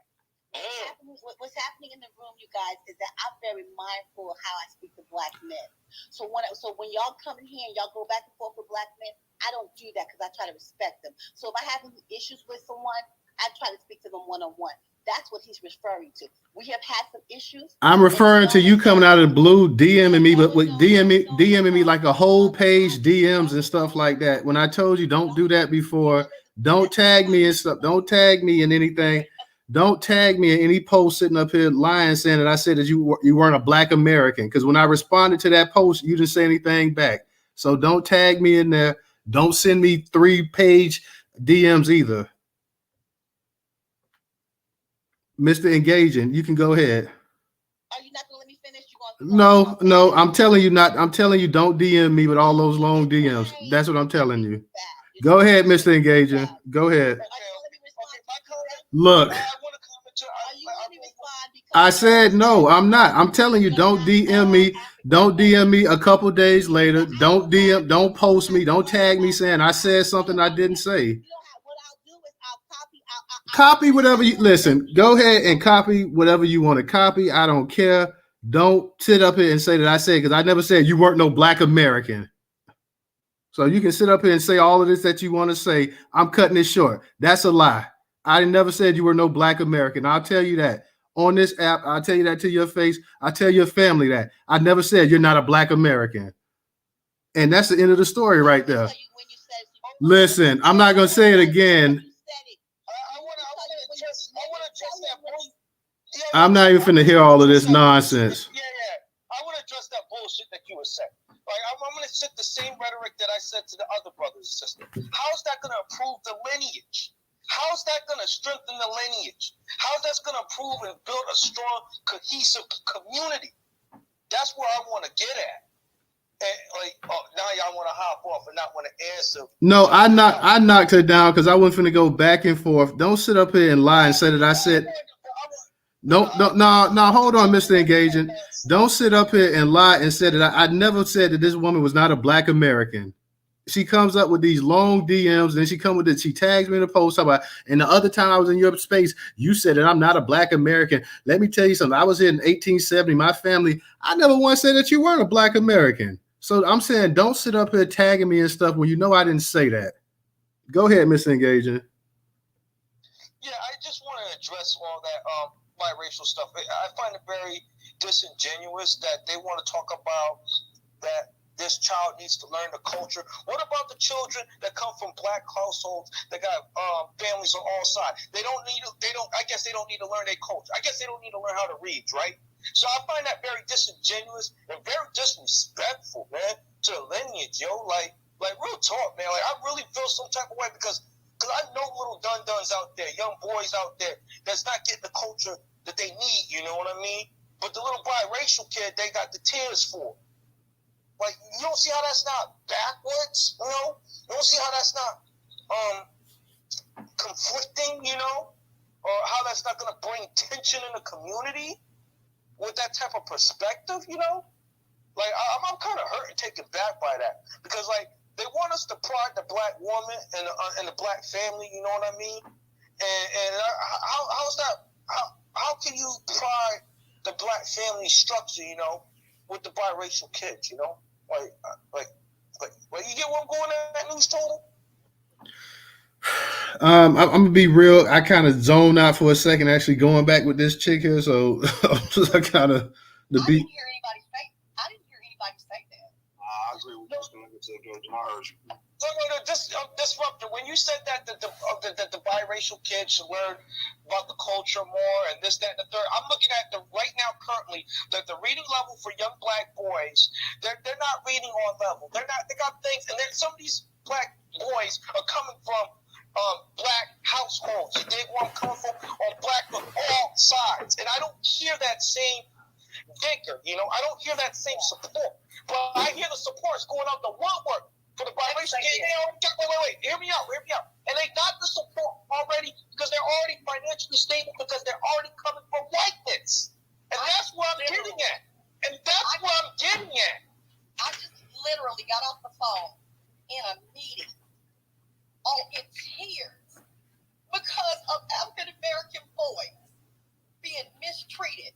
And I want to partner with some of the that's not right. Biracial is in the topic for today. And I got to work with all kids because one drop of black, they have always taught us what you're black. Okay? I fight for these kids. Okay? Department of Children's Services is shit. Services to black boys is shit. We literally let them get killed in the street and ain't nobody saying shit. But you let them talk about an abortion issue and everybody down at the courthouse.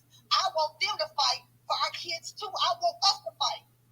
I'm looking for grants so that they don't feel like they got to grow up scared. I speak out. You must don't follow my damn page. Everything you said was all technical to white supremacy. Everything you just said. Regardless, I don't care what the cause is. I care about helping them deal with it so they can grow up to be men. I don't care what the cause is. Now, disruptor. Now, I'm a knight now. You're talking to a Negro knight here. Is that really being truthful and being righteousness to the situation that we're having right now? I got to pull out my swords of delineation right now. All right, is that being really truthful and being righteousness to the conversation, to the black community that we're having right now? Come on now, disruptor. You know what? You're speaking to a Negro knight right now. Just me. I don't hang with people who mistreat our kids. I see how they're treated. I just talked about the Vocational Education Act of 1963 that just was a front to throw our kids in special education, throw our kids into IEP contract, ODD. They got no, they don't. They ain't no ADHD. We listen to white people diagnose our kids, tell us what's wrong with our kids. More, if we are around our kids are not none of that. I wasn't a proponent of homeschooling, but I am now. I ain't finna go down there and tell them people to teach black history and waste time. I don't want to teach them the history because the history that they teach is bullshit. They want to take Negro out of it. You know, I want them to learn from me so that they can expect it. But let me tell you something, no matter how much you teach them, they will never be ready for white supremacy and white hate. So you can say all of that, what you teaching, but the more that they interact with white systems, you gotta have them prepared. So don't talk to me about that. I want to tear the whole Wait, quick. Okay. Let's slow this down. Let's slow what you're talking about down. Wait. I'm gonna let you go ahead and finish, and then we're gonna get to the other speakers, and then I'm gonna actually also cover this because I want to put the Larenz Tate thing out there as well too, and I've been meaning to actually cover that topic as well. So y'all go ahead real quick and wrap this up. A minute for you, a minute for her, and then I got to move on to the next article, and we'll come back. Y'all can touch up on this again. We'll get to the speakers as well. So go ahead. Yeah, what I was getting at is the truthful in the righteousness of the situation. We're talking about how biracials and how they fit into the black community, and how they do, and if they do support our community. As of right now, currently, you have some biracial people truthfully speaking out against our community, speaking out about against reparations, no different from people that are on our lineage. You know what I mean? But the thing is that we're talking about is that if we're talking about repairing the community, if we're talking about building cohesion and stuff, how is taking a partner from another community is going to enhance or build upon our community? I don't see that that's really being truthful. I don't think that that's being honest. You know, our black women in our community don't support interracial relationships. You know, so therefore, why are you supporting components of it? That would be my question to any woman that's in support of this nonsense right now, respectfully. You don't like black men dating outside the box, but yet still you want to cheer on the byproduct of that. That's not being truthful. That's not being righteous to the situation of this matter. And that's how I have to come at you as a Negro Knight about this, because you're not really being truthful. You're not really being honest about this. And that's where we're trying to be about this, because our survival as a group of people, we know we're damn near extinction, and you're promoting genocidal behavior or the byproduct of genocidal behavior to our community. Is that really being truthful and honest and walking in the steps of righteousness? I don't really think that is. I'm just speaking. Hey, okay, let her go ahead real quick, Mr. Engaging. Go ahead, Tammy, and then we're going to move on. Personally, I hear what you're saying. I don't care where it all started from. I care about us raising strong, aware black children. That's what I care about. And unless you have personal experience doing it, being out there advocating for them, I'm going to keep doing what I do. You do what you do. But I just want them to understand they're not dumb. They are creative. We put them in these schools and they get labeled a lot. So I started going to the schools. You walk in like an IEP meeting and all you see is white people around a table. And then you see our child in the camp. No advocate, no other black people. And then they start saying all the things that the child, you know, and the strength and the weaknesses or whatever. And all I'm saying is we need to not take that as facts. They don't know our culture. They don't know how we grew up. They don't know what we go home to. Putting a washer and dryer in the school is not it is helpful, but it's not addressing the true problem of problems or what they go home to. Roaches, food, lack of all of that. I don't know why y'all putting your thumbs up. That's all I got to say about this, because I don't see how I fall into your category. All right. Real quick, guys, I want to just touch up on this Larenz Tate article, and you guys are more than free after I do that to go back to the oral sex topic and the actual biracial topic. I know the biracial topic has really taken over tonight, so I just want to go ahead and get this article. It's from Atlanta Black Star. Everybody make sure, let me go ahead and mute the mic because I hear somebody with an open mic. But it's titled, We're not valued that way I believe we're supposed to be. Larenz Tate says Black American actors are less valued in Hollywood compared to Black British actors. Larenz Tate says he's happy there's more work for Black actors in Hollywood today, but during a recent interview, he stated that some studios favor British actors over Americans. Tate has been a staple in Hollywood since the early 1990s, is known for starring in films such as Love Jones, Why the Fools Fall in Love, Menace to Society, Dead Presidents, and Girl Trips. Pretty much all the movies that he just listed are pretty big movies as well too, especially in the Black genre. Doing the Earn Your Leisure podcast, the Ray actor told hosts that he's always been happy when Black actors are working, but noted the discrimination American actors face in the entertainment industry by white executives who favor Black British actors over Black American actors. I don't look at it as competition. I look at the collective, said Tate. There's brothers who are doing it, whether they're doing it here in America, whether they're doing it, over in the UK or even the mother continent, Africa. I'm cool with whatever's going to be. Tate was asked his thoughts on the British invasion and decline in opportunities for Black American actors. but I feel like Hollywood believes there's more value in Black British actors than they do in Black actors, he continued. And I think part of that goes into, oh, they have an audience over there, so they translate internationally. Going back to that, what I think is, a hoax that we don't sell, that we're not valuable. He added, I think Hollywood is in love with the UK and all things British. And so I feel like the Black American actor is, I see on the decline, but, we're here. Idris Elba and Desmond Idris are actors who have led successful careers in Hollywood.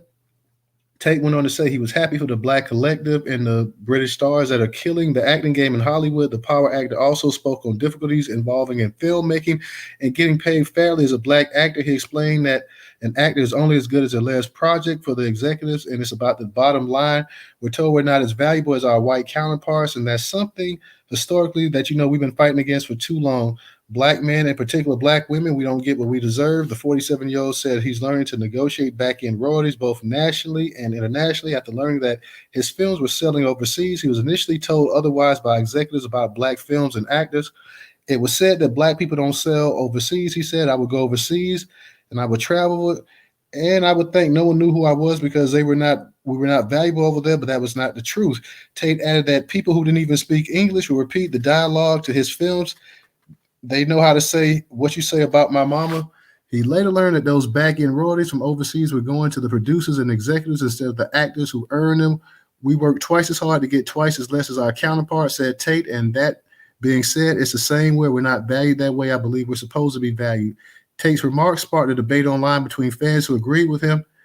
I've said this over and over. Hollywood loves casting non-American Black, noted one fan. I think Larenz is absolutely right. It's not about African Americans creating a diaspora war with our brothers and sisters, added one, not wanting to see them flourish. It's Hollywood who finds more value in international Black people, throw on an English accent, and it's gold. Elsewhere during the interview, Tate discussed his upcoming doc series about social injustice and some of the leading ladies he's done film with, including the likes of Nia Long, Layla Rashad, Vivica A. Fox, Jada Pinkett Smith, Halle Berry, and he works to aspire with Sanaa Lathan, Regina King, and to do another film with the Girl Trip star Regina Hall. So just wanted to touch up on that real quick, y'all. Larenz Tate giving his 2 cents on the actual drying up a lot of lead roles and stuff actually that a lot of Black Americans used to get. No longer the case. Now you have like he says, a British invasion, Black British invasion in terms of the actual roles. And let's be for real, Black, they only really recycled a few Black actors in this country anyways. Once you got your Denzels and you got your historically like your Sidney Poitiers and your Samuel Jacksons, they would take a handful of Black people, they would keep them in certain roles, and that was it, while declining to go and look abroad and look further and get more actors and stuff like that once they felt comfortable with 4 or 5 that they could put up there. So now even some of those 4 or 5 that you used to put up there, because Larenz was, in terms of the Black genre movies, he was pretty popular. Larenz started acting at a young age. I remember seeing him on The Women's of Brewster's Place, and he had that show with the late Red Fox that came on. I can't think of that. The last show Red Fox had before he died. So Larenz actually has been acting from the time he was a kid. He gained stardom with, of course, the Men's Society role, and he just went on there, and he was a leading actor. He was a leading actor in a lot of these movies and stuff. And it's kind of sad to see Larenz not getting the leading roles that he used to get. So he still looks like he's damn near about 30 years old, and he's 47. So he's still like, this joke ain't aged one bit here. So it's just kind of sad. And he's not trying to draw and start any kind of diaspora war. He's just simply saying, I hear a lot of times you hear some people say that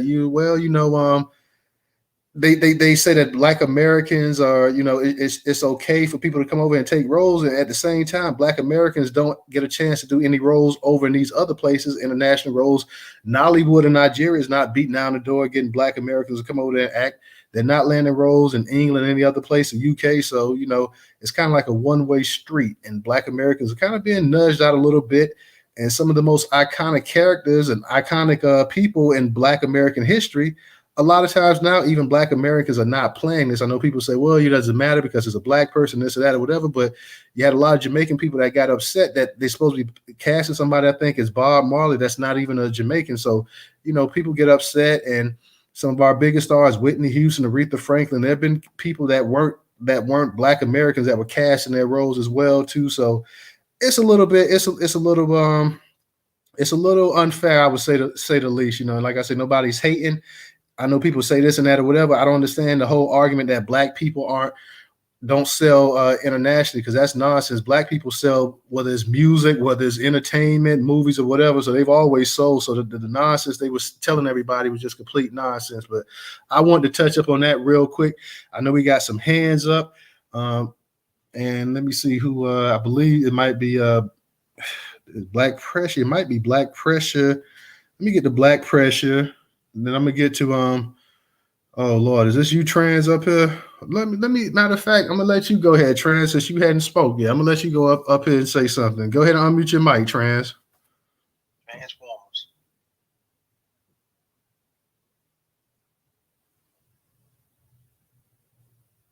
News, you know who Trans is. You know who that account is. Trans, are you here? Hello. Yeah, I'm here. Hi guys. I just wanted to say I've been listening to this. I think it's this, like, 'cause I was just sitting back and this commander person, and I've just been listening to him because he has a history of like just being so hateful, like, and about. It kind of does. That's who it definitely sounds like. That's exactly who it is. That's who it is. What? I'm not Giselle. Do you think I look like Giselle? You got the transformer. Oh my God! Are you serious here? Are you serious? No. So when you gonna say North Carolina AT? You about to say that next, right? I went to the Oh my God!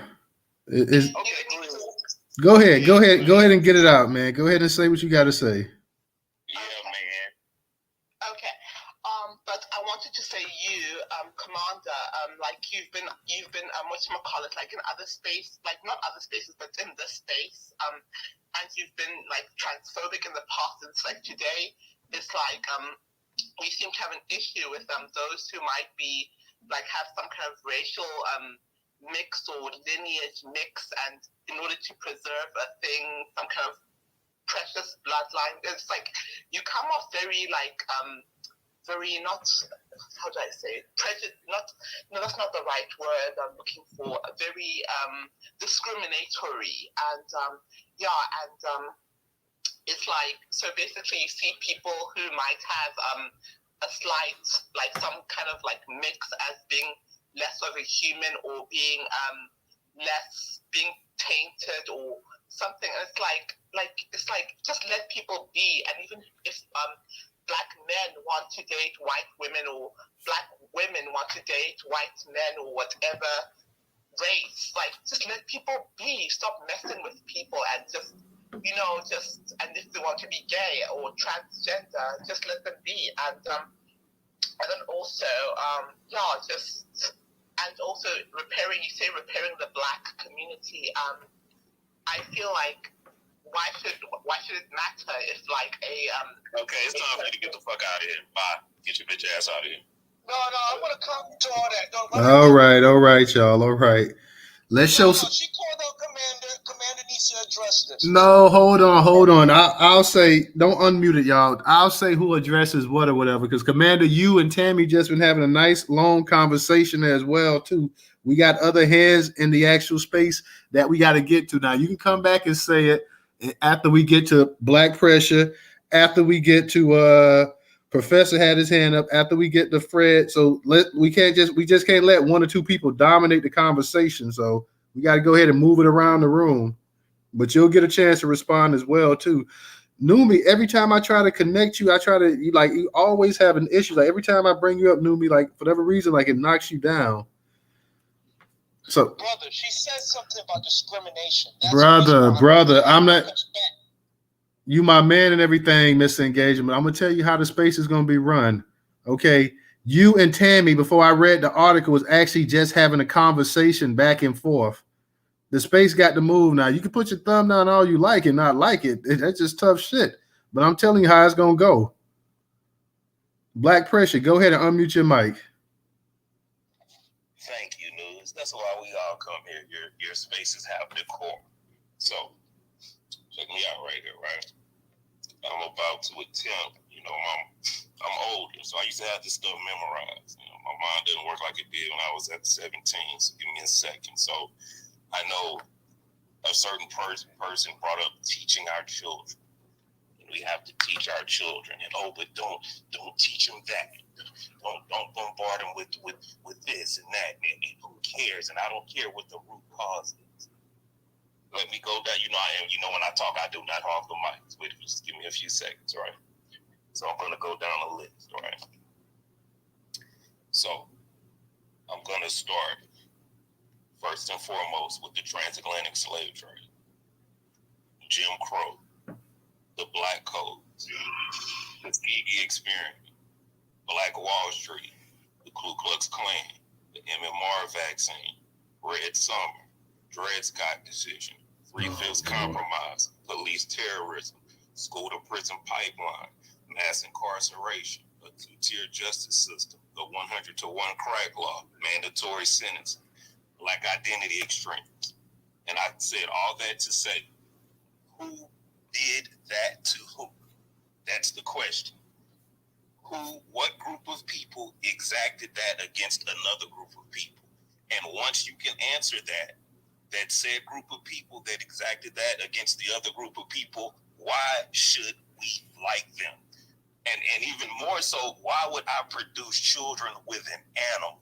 White people are subhuman. They're Neanderthals. If you have a child with a white person, you had a child with something that was not human. And I'll share this little story, and I'll drive down the list. I'm the oldest of 5, right? So I just turned 44. Everybody else is younger than me. The youngest goes down to 30. I think my baby sister is 33, so somewhere around there. I told them all in front of my father, and these are my siblings I love. I would gun the whole world down for them. If you ever bring a white person home, delete me out your phone and pray to God that he erases my memory from your brains. I do not tolerate that. If you produce children with a white person, you have produced children with an animal. And I'll land my plane there. All right. Black pressure. Let me go ahead and get to Fred. Fred, go ahead and unmute your mic. We're going to go Fred, Professor, then we'll get to you, Mr. Engaging. Go ahead, Fred. All right, can you hear me? Yeah, we got you. All right, well, I'll address the Larenz Tate since you just brought that up, and I'll address the rest of it later. But when it comes to what Larenz Tate said, it actually stems from, like, white supremacist society understands they've been using a buffer class against us. And all this is an extension of that. They're trying to, the same way they did with a lot of these benefits, they're trying to do the same thing when it comes to the entertainment world with the acting. Now, I'll be. All right. Let me go ahead and get to, and let me give a shout out to my girl, Rerod. Rerod, thank you for your contribution on Cash App. Y'all, we got one person to subscribe to the actual YouTube channel. It's up, the third one on the right-hand side. Let's go ahead and get somebody while the space is going on. If everybody in the space is already subscribed, then that's cool. But if you haven't subscribed, and I'm pretty sure everybody in here has a YouTube account, go ahead and subscribe. Numi, I'll be trying to get you. I see you be coming up. I approve you, sister. I don't know if it's something on your end with your phone, because I'll be trying. I know you try to always come up in the space, but as soon as it approves you to speak, then it seems like it knocks you down. So I'm not sure if there's anything, if you may just need to do an update on the phone or clear out any cache or whatever. But my phone messed up. I tried to help her the other day. She got an upgrade, unfortunately. Okay. Well, yeah, sister, you get a chance, because it's been a minute since we heard you in the space, so I love to get you back up here. But let me go ahead and kick it to Professor, and let's go and get somebody to subscribe to the YouTube channel tonight as well, to everybody. And y'all make sure y'all share the YouTube link out as well too. Share it out to your followers on Twitter. Go ahead, Professor. Thank you there, bro. And good to see the family up in here on a Friday night, a beautiful Friday night. The family is up in here. We amongst each other and just talking and discussing issues that concern our people, even though some of this shit is crazy. But let me say this, y'all. Larenz Tate is telling the 100 truth about Hollywood, what it's doing to our people. They trying their best to leave our people out of the major Hollywood roles. And really, right now, if I just had to put a finger on it, I think you might have one black actor who still gets a majority of some good roles, and that's, of course, Denzel. Denzel and Samuel. Those are the two. Yeah, hell, they bought what 70. Yeah, both of them guys, and they 70. Well, I know Samuel. Yeah, Samuel, but Denzel pushing it. He ain't too far away from it. Exactly. So these are right now our two best FBA actors as far as on the black side go, because brother Cuba Gooding Jr. They don't put him out of Hollywood. You don't hear shit about him. And so it seems like the now family they seem to be catering more towards, what's the brother's name over there in Great Britain, the tall black dude. Talk about Idris Elba. Idris Elba. That's the one that they're catering to now, if you notice. Yeah, they trying to make him the next Denzel, the British Denzel. Yeah. Yep, they're trying to make him the next Denzel, y'all. I don't know if y'all been watching, but that's exactly what they're doing. And so, because Denzel, of course, is up there in age now, so soon he might decide, shit, well, fuck it, I don't need to make any more movies. And you know, he got a son who's acting now. And then, of course, Samuel is 73, 74, so soon these brothers probably gonna step down from acting. So you got Idris Elba, who's gonna be the guy that's gonna be put in place. Hollywood is gearing this dude up to take over on the FBA side, and he's not an FBA, but that's what these white folks are gonna try to push towards everybody. See, and Professor, he said he don't want to be looked at as a black actor too. So remember that part. Yeah, real quick too, Professor. Idris Elba isn't young. He's not a young dude. Look him up. Yeah, that's true. You're right, bro. Because he older than I think he's a little bit older than me. Because you know I'm 47, y'all. So I'm an old man, y'all. I'm sorry, I'm an old man. That's why I can't fool with you young ass women up in here. Damn it. You understand? But anyway, family, I'm glad to see you all up in space tonight. T.S. Giselle, you can stop pretending to be this transformer, beautiful, whatever you call yourself. Anyway, we knew who you were. I knew who you was the whole damn time. And wearing worst British accent on the face of the fucking earth. So yeah, North Carolina A&T. That's right. I'm everybody's fantasy.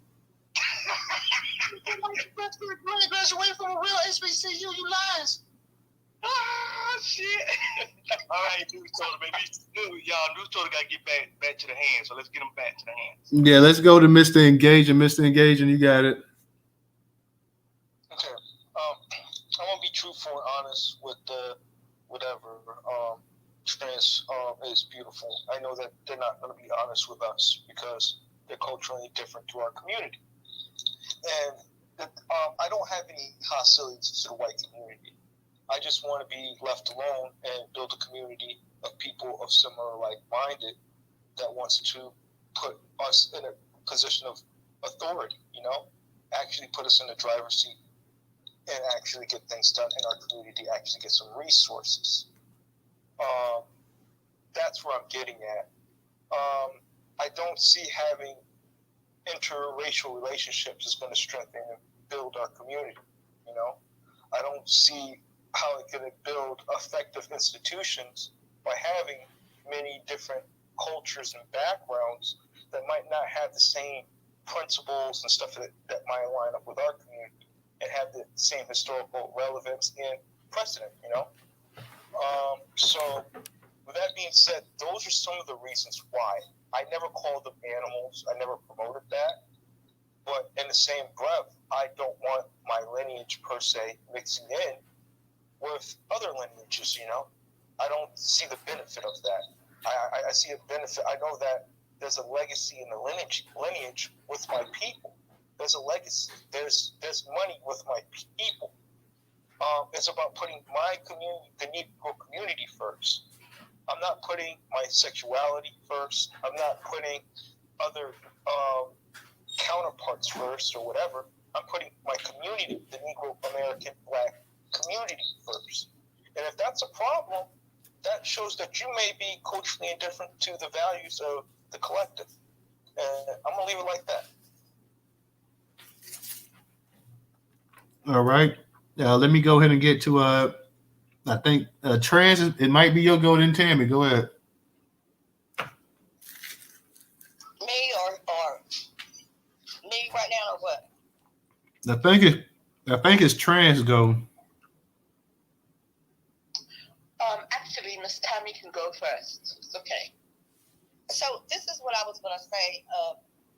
Everybody who I emailed the Red Summer YouTube video to and several other videos about Black people and the history of them actually fighting back and doing something about the racism that they experience or the mistreatment they experience. Please raise your hand. So it's some things that I don't have to, share in a wide space. But for the last 3 years, all I've done is study Black history past the 60s. Okay? And everything that you listed, I knew about it because I done studied it. And just because my background and the way that I handle white supremacy is different, everybody ain't going to be the exact same because everybody have different roles to play. But I don't have to address anything else. I just read this book by Ron Archer. It's a Christian book, but he had some of the same similar experiences with his family. And his father and mother, mother was white, father was put in prison because a white man called him the N-word, and he was left alone with trying to raise, I think they had 8 kids, 6 kids, or whatever. So we don't get put in situations where how many rapes, occurred back in the day. We forget a whole lot of the trauma and the experiences that put us in this situation. Okay? I love my mother, and hearing her experiences only opened my eyes to white supremacy and the treatment of people who shared her blood of her. I might not have to share it the way you want to hear it, but it's my experience to share, and it's different. I want to say, how many of you still watch football? Okay, I say that for a reason. When Colin Kaepernick, I know you ain't putting your thumb down black pressure because he stood up, and you doing that only because he's biracial, isn't he? He stood up for police brutality and need, and let Trump call his mother and all the Black women of the NFL sons of bitches. And y'all still watching football. His mom is white. I don't care. He stood up for police brutality in the Black community. I ain't seen nobody overwhelmingly address it. What are we doing? What are you doing to address it besides just owning your kid for bringing home a white person? There's so many other issues out here that we have White to address. supremacy is the only issue. White supremacy is the only issue. That's the only issue. Go ahead real quick. Yeah, let her go ahead and finish. Go ahead, Tammy. Because you said a whole lot, and you don't know me to say it. I know but as you get to hear me, we all have different experiences, and that's okay. I've learned that, but I work directly on the front line. Once these kids don't have a choice, you think they're going to go back in their mother's belly only to be Black? Once they get here, we got to address it. And if I don't address it like you address it how you want to address it, and save whoever you can save. Because I'm a damn sure save as many as I can. All right, Tammy. All right. All right, Mary J has spoken. Mr. Engaging, go ahead. I see you got your hand. Any of the sisters want to speak? Because I see we got Miss T up in here. I see we got Rera up in here. I see we got Trouble up in here. Ray, I see you chilling down there as well. You can come on up here. Who ain't fooling with us tonight, love? We got Stephanie down here. So the only woman we got, well, Wilson, she did speak earlier too. So I forgot Wilson is. So we got two we had two sisters speak tonight. We had Tammy. We had and I forgot Judge Sarah too. She also came up in here. How could I not forget her? She came up in here as well too. Then came back again. Let's go ahead and get to matter of fact, Trans. You said you didn't want to speak right now. I'll go ahead and let you speak, and then I'll let Mr. Engage and go after you. What? Hey, trouble on her way up. Put Trans to the side. Okay. I just wanted to say, whatchamacallit, I don't understand that person who accused me of trying to be Tias Giselle. Like, I know who that is, Giselle. We do not even look like alike at all. And thingy, I even posted a picture of myself in the comment section. And oh Lord, you didn't post no picture of yourself, did you? And the person. We're not trying to see no picture now. Come on, like this. We're not trying. This not that kind of program here. No picture. No pictures. It's nothing sexual or anything like that. It's just my face and me. I'll think somewhere, but and to the person who tried to accuse me of being Giselle and putting on some kind of fake English accent. First of all, I'm actually African. I'm South African, and I've never claimed to be from the UK. So don't try to come over here saying, "Oh, that's the fake." Do you think that British people are the only people on this planet who speak English? There's plenty of Africans who speak English. I learned So English. you fled Africa, right? Like, what are you talking? What does it have to do with anything? And So you ran from your home country. That's what you're saying. Hey, one person at a time. Let's go ahead and let Trans go ahead, so then we can move and get the Mr. Engaged, and then we'll go to Trouble. So one person at a time. Trans, go ahead. What were you want? What did you want to speak about again? Because I know. Yeah, I don't know what that had to do with anything, but yeah, I'm not Giselle. Like, my picture's right there. Like, I look nothing like Giselle. So yeah, that's me. So yeah, I'm South African. My people are South African. So yeah, I just want to say that. And yeah, thank you. All right, thank you. You announce what you were gonna do. You gonna decide on whether you're gonna be a man or a woman. That's what you. All right, like, come on, please. No, look, no. We don't even having that discussion here. Like, we gonna stick to what's up in the actual title. I don't care what the person want to be. We gonna stick to the throat cancer, the biracial, and Larenz Tate. That's what we sticking on. I don't care about what they want to be, they fetishes, or any other shit either tonight. Like, no, hell no. Let's go ahead, Mr. Engager. You got it, Mr. Engager. I definitely want to address when the individual said I was being discriminatory and stuff. I don't discriminate. That's against the law, you know. But I do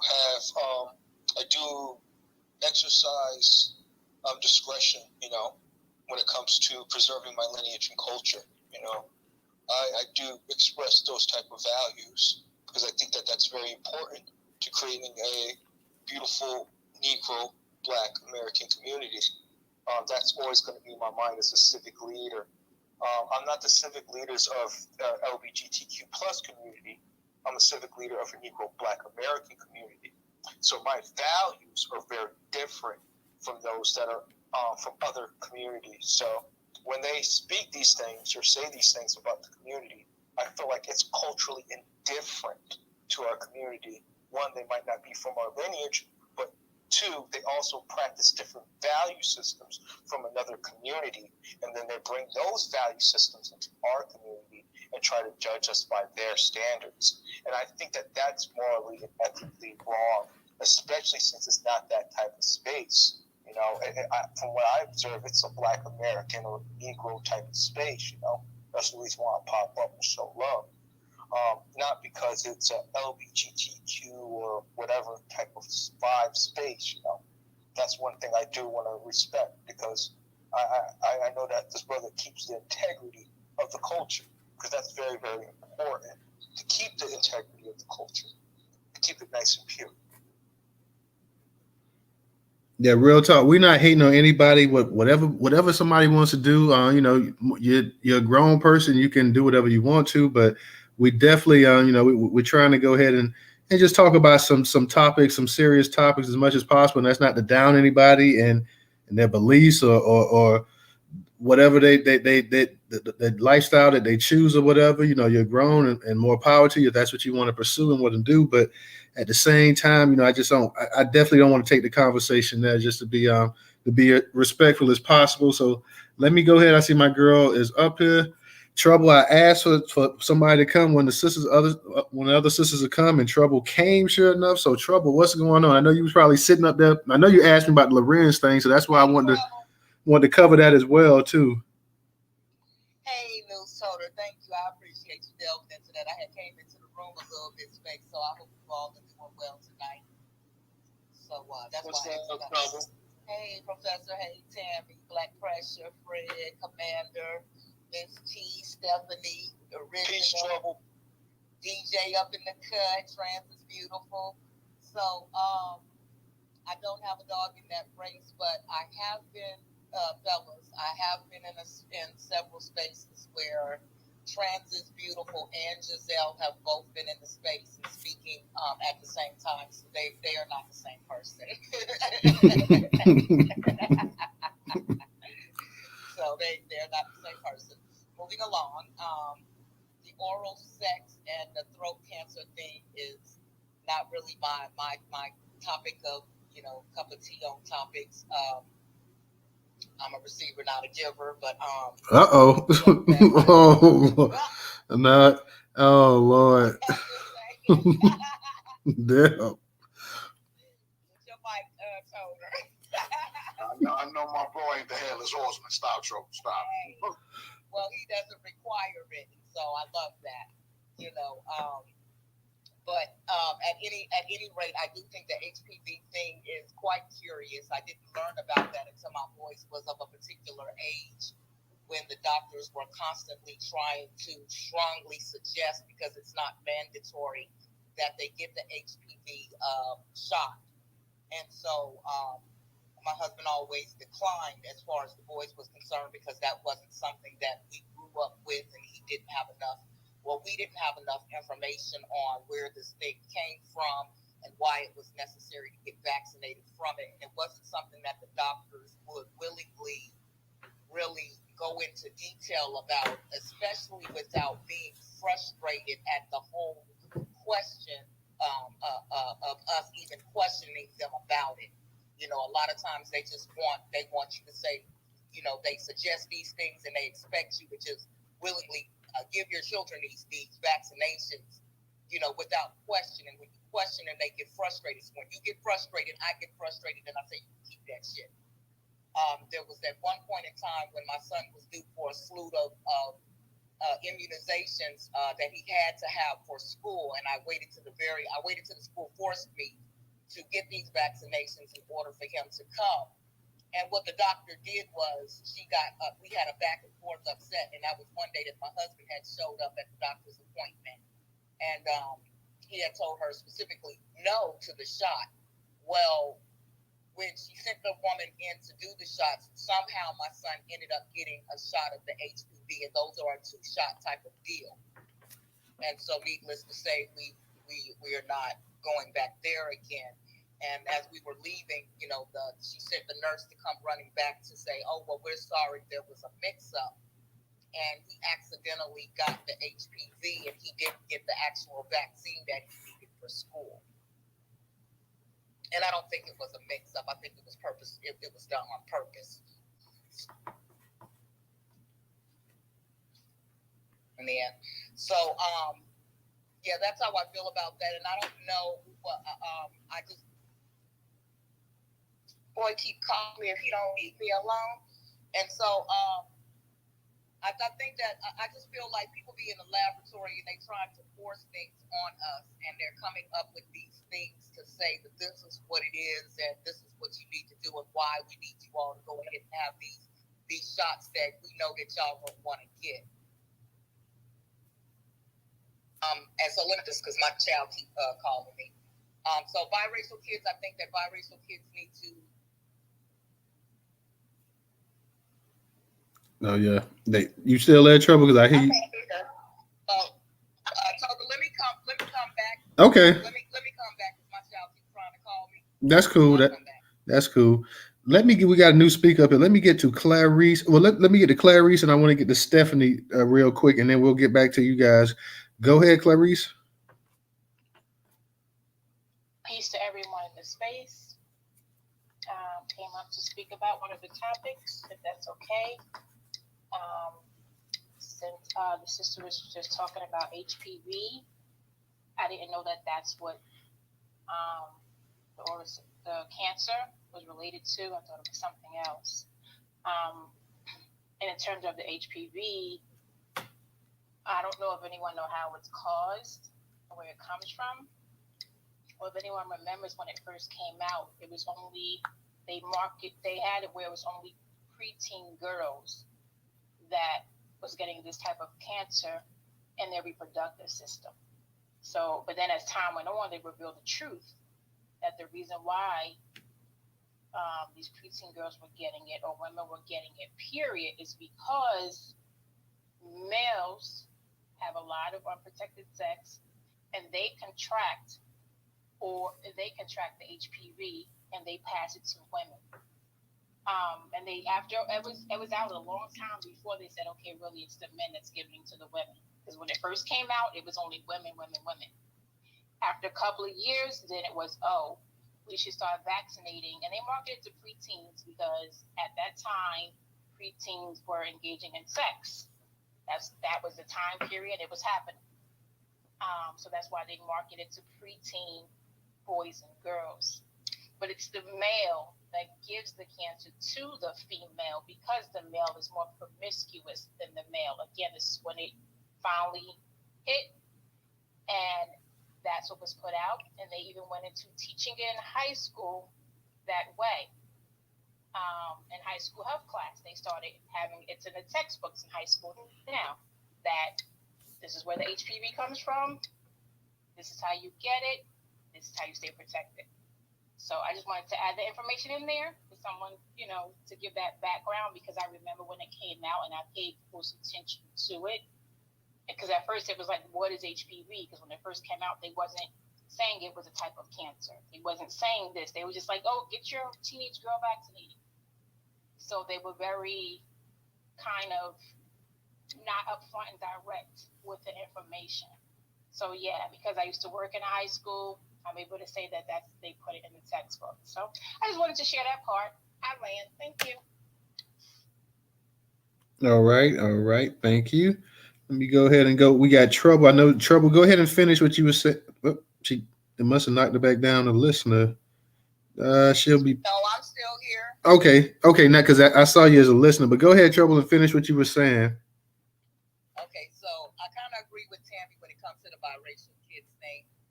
I grew up in an era where you was what your daddy is. If your daddy was black, and so I think to a certain degree, our biracial children have been dealt a bad hand because they don't get the choice to choose the life that they're born into, as such as none of us does. And so with the proper education and teaching and embracing, they could, very much, they are a part of us. But I think at a certain point in time in their lives, the decision on whether they identify as biracial or black should be up to them.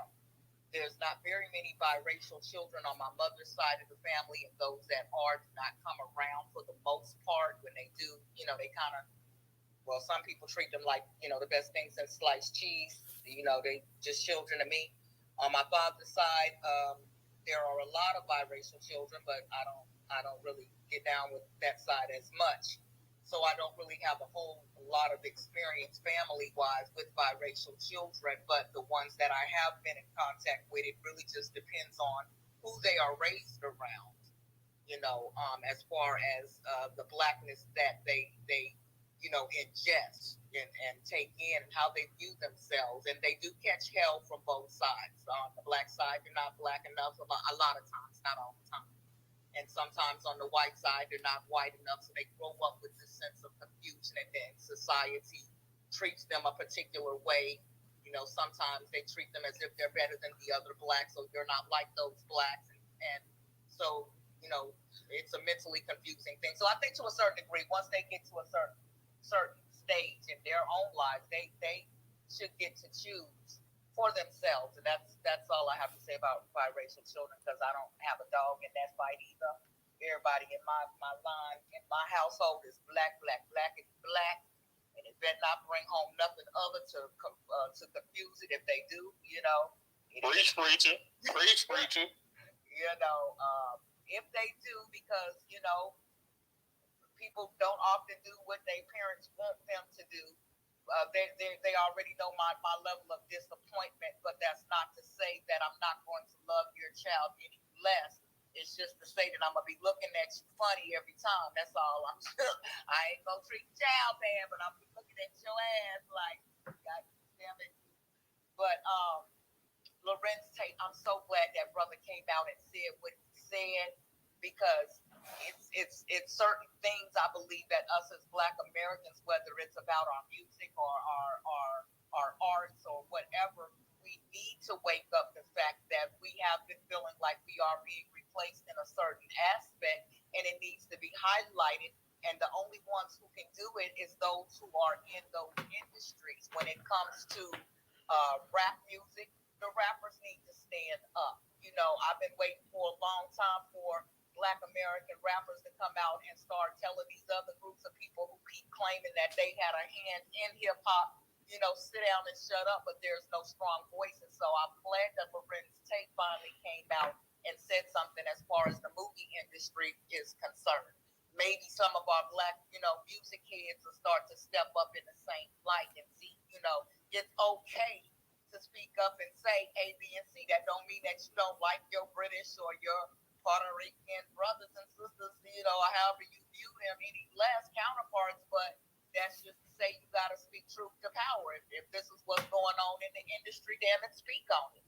And I don't understand why so many of our people are, I get it, it's that money thing. If you say something, you might, talk your way out of an opportunity if that's how you're feeling. But, sometimes you got to put that to the side and put what's right up front. So there's that on that. And thank you for allowing me to speak. And I hope everybody has a good night and happy weekend.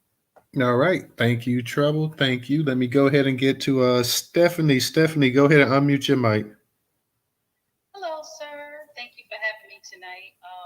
Thank you for having this chat. I've been hearing a lot of positive feedback so far. I just want to pick up where Trouble left off with as far as hip hop concerned, because I want to give her an update. We did have LL Cool J, who spoke out and gave props to James Brown as where hip hop really came from. So we can give praise to LL for making that statement of it didn't come from the Caribbean, it didn't come from Puerto Rico or any place else. It came from the Godfather of Soul. So we're going to keep it a buck on that part. As far as oral sex and throat cancer, I heard about it years ago when Michael Douglas came out and said that he got throat cancer through practicing oral sex all the time. So I was kind of familiar with it. So it's no stranger to it. They've been talking about it for years. It's just that a lot of people don't practice safe sex or safe oral sex. But you wouldn't think that you would catch anything that way. But hey, I digress. Far as biracial is concerned, I'm still not too familiar with the topic. But I will say that we have to teach our children, whether you have biracial children or multiracial, to love who you are. But just know that Black babies are absolutely beautiful. I love Black babies. I think there's nothing more precious than a Black baby. And we've seen far too long all these little white babies on these commercials, on these ads, and everything else in between. And they're put as the face of beautiful babies. So I remember when there was a baseball player, I can't think of his name right now. He played for the A's. And he was biracial. His mother was white, his father was Black. And this man literally beat his father to death with a baseball bat and his father's best friend because he hated the fact that his father was Black. So we also have to be careful, just like Trouble said. We have to be be careful who's raising these children and teach them to love and accept themselves for who they are. As far as Larenz Tate is concerned, I'm glad he spoke out about it. I'm glad Samuel Jackson spoke out about it. But we're not the only ones that's complaining. I'm going to tell you right now, white people are complaining as well about them bringing in foreign-born white actors to play American-born roles as well. There was a comedian that was on the show. I don't know if you know the heavyset comedian guy that does a TV show. I can't think of his name right now, but he spoke out and he was telling, he had an interview with one of the comedian actors. And the guy said, yeah, they bringing all of you guys here and taking our jobs. So, no, we're not the only ones that's complaining. I'm glad we're being more vocal about it now. But, yes, white people are complaining, too, about their jobs, their acting jobs being taken. As far as that, I don't have anything else to say. Thank you. All right. The only thing I will say about the white people getting their acting jobs taken is that they have way more opportunities than the black ones have. So even if they bring some foreigners over here, some other white foreigners, the vast majority of white people still acting in these big roles in movies still going to be American-born whites. Well, the black Americans, they're not getting the big roles that they used to get in terms of the actual little black movies that they were part of. So yeah, for every Arnold Schwarzenegger and whoever comes from overseas or whatever, they still gonna have the Sly Stallone and the Robert De Niro's, and they still gonna have the Patrick Swayze. I know he's dead. They're gonna still have the majority gonna still be white Americans. So the only problem with the black Americans is that you already have limited amount of roles, and then now those roles that you that you would get sometimes, actually going to other black people from other places. So that's the only difference. But yeah, a lot of white folks too, they're complaining as well too. But at least they have a much greater smorgasbord to pick from compared to the black counterparts. I agree with you 100%. No, I just wanted to bring that up also. That's all. But I agree with you 100%. Oh yeah, no doubt. Thank you, Stephanie. I see Miss Giselle made her way up here. Miss Giselle, what's going on? How you doing tonight? Hey, what's good? Hey guys. I'm sorry, me and my daughter's Wi-Fi. You there? Can you hear me now? Yeah, I can hear you. Okay, good. Hey everybody. How you doing? Trouble actually. Yeah, I hope everybody's good tonight. Yes, hey, and yes. So what Trouble said, it is very valid, and this is why they weaponize people in those positions. And they do it also in the workplace. Even when you are in your jobs now, they actually can control the type of protest you can participate in. Certain jobs require you to let them know what type of protest you're going to go to. And if you go to that protest, if it's not something that they would approve, they can deny you going to deny your right to, the protest for that event. I know that's with a lot of federal jobs and a lot of these Fortune 500 corporations. So it's like they try to use a lot of power to kind of keep us in our place. And if you do try to fight against the system, they have ways where they smack you back into your place. It's like they have buck breaking. I told you guys, they never create anything new. So they do kind of like buck breaking on a workforce space. They do buck breaking in these career fields such as the music industry and even business ownership. A lot of those areas, it's just like combated in certain areas, but for these stars, they got all of the power for real. If they, because they already have a huge following, whereas though they can take those following people and create their own bases. Football, basketball players, they their own leagues, but for some odd reason they won't step out the box and do that. We the ones that bring the audience anyway. Even if they go against them and they deny them, the ability to play in their sports, we can always start our own stuff. I just never understood why a lot of these people don't just go out and fight against the system. And if they have something to say, or if they try to cancel you from their stuff, why not build our own stuff or like do our own stuff in another way? to show them that we really don't need them anyway. So I just, what Trouble said is absolutely right. Everybody in each field should stand up, like from the music industry. I say even in the hair industry, and just everywhere else, schools, teachers, every single area where we're getting attacked by these people, or people trying to say they created something that we do. We should be standing up in those areas, and everybody else would be just the support of those who work in those fields. But I'll land with that. All right, thank you, Miss Giselle. Let me go ahead and get to let me My go hand to. was up. It keep getting put down. I got you, Tammy. I'm going to Black Pressure, then I'll get to you. Go ahead, Black Pressure. Now go ahead and go to 10. Go ahead, Tammy. I wanted to ask Fred actually a question about he was talking about the HPV, and you said you didn't believe it existed or something to that effect. Did you want to expound on that? Okay, is that all right if I can do that, Toter? Yeah, go ahead. All right. Okay.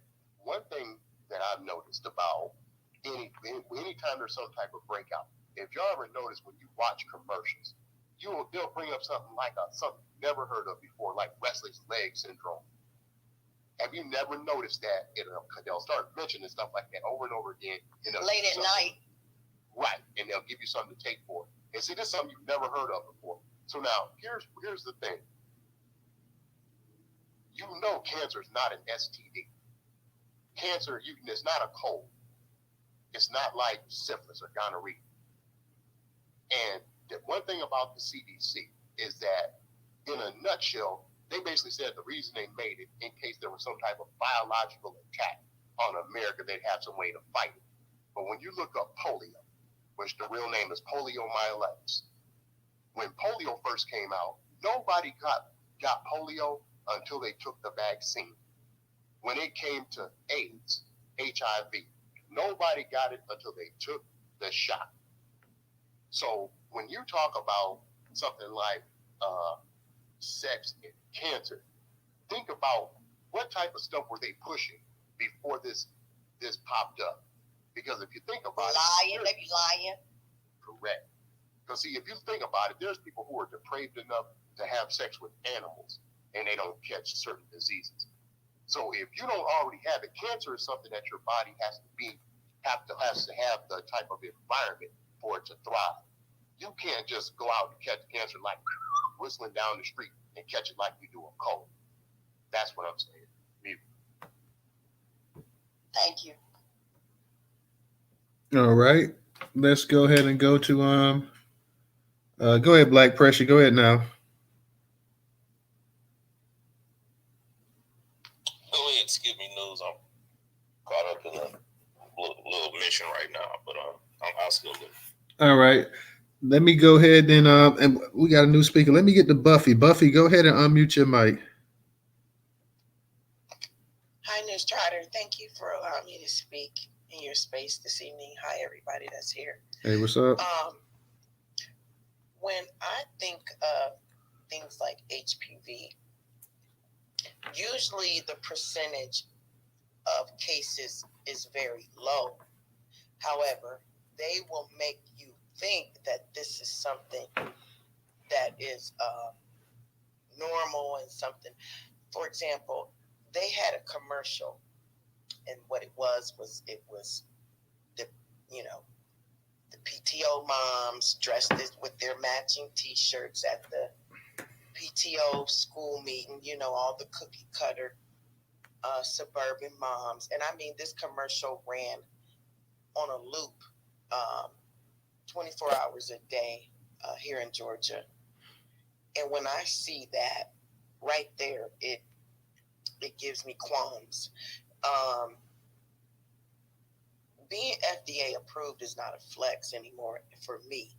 Okay, now, I mean, maybe in the 80s and the 70s when we were all still in the Matrix and still all, but now it's too much information out there for us now to, a lot of times you see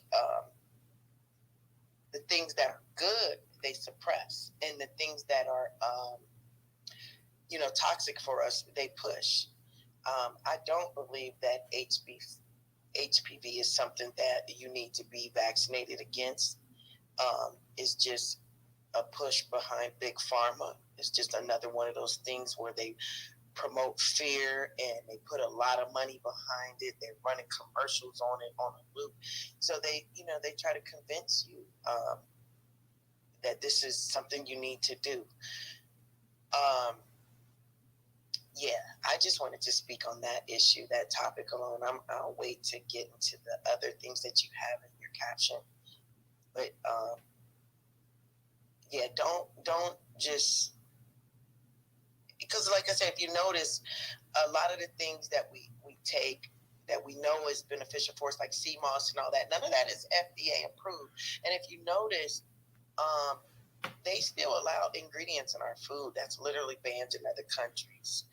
Okay, they just came out with a report that the ingredients in your most famous soap powders are carcinogenic. Your Tide, the number one soap powder, is carcinogenic. So a lot of products and things like that we use on a day-to-day basis, we're finding out really isn't good for us. And so just be mindful, do your own research. But yeah, in my opinion, I wouldn't get a vaccine against HPV, and I'll stop there. All right. Thank you, Miss Buffy. Guys, just so you know, in case, like I said, make sure you got your notifications on today. Tweeted out something like 48 posts today, a newsworthy post, everything from education to entertainment to news to politics. So make sure when you go to the actual Newstoter Twitter page that you click that bell for the notifications, because like I said, we're putting out a lot of content daily. So news, entertainment, lifestyle, culture, politics, education, health at times, business. So make sure that you go ahead and you click that actual notification so you can stay up to date with what's going on in Black America today. Let me go ahead and go to Fred, and then I got Mr. Engaging. I see Wilson. I see you up here as well too. So let me. I'll go ahead and get to you in a second as well too. So go ahead, Fred. All right, can you hear me? Yeah, I can hear you. All right. Yeah, and with this biracial thing, one thing you gotta understand is this. If you have a child, especially when you mix them with black, that's really the only one I'm concerned with right now. You gotta raise them as if they are just a black child, because here's the point. Take a look at that chick that just got off from shooting that kid. The chick that got about, what did she get, like a few months for murdering that dude? Somehow she mixed her gun up with her taser. Now, if he comes out here in this world, in some biracial utopia, there's many kids that look like him. None of them are going to be able to be equipped to properly deal with a system of white supremacy. Look at what happened with Colin Kaepernick. He's supposed to be quote unquote mixed, but you saw the way they did him. Black society was always more concerned with saboteur. We could give a damn less what your complexion was. So if that's why we come up with on code. So when it comes to these kids that are black, biracial, whatever you want to call them, it's the same category. You must not conflate the two with mix like it really means something. It does not exist. Black people do not have, Black America does not have any type of political power to disenfranchise nobody, but white supremacy does. Now I'm mute. Thank you, guys. Make sure you go up in the Jumbotron. The third on the right-hand side is the actual YouTube channel. I think we got one subscription tonight. We need to try to see if we can get 3, maybe 4 guys. So please go ahead and subscribe to the YouTube channel. Also, if you can, support us on Cash App, $Newstoter, $Newstoter. Newstoter is the largest Black-owned news media curation platform today in America. Once again, that is $Newstoter. If you do not have a Cash App, the Venmo and PayPal is also up in the Jumbotron. Let me go ahead and kick it to Mr. Engaging. Mr. Engaging, go ahead and unmute your mic.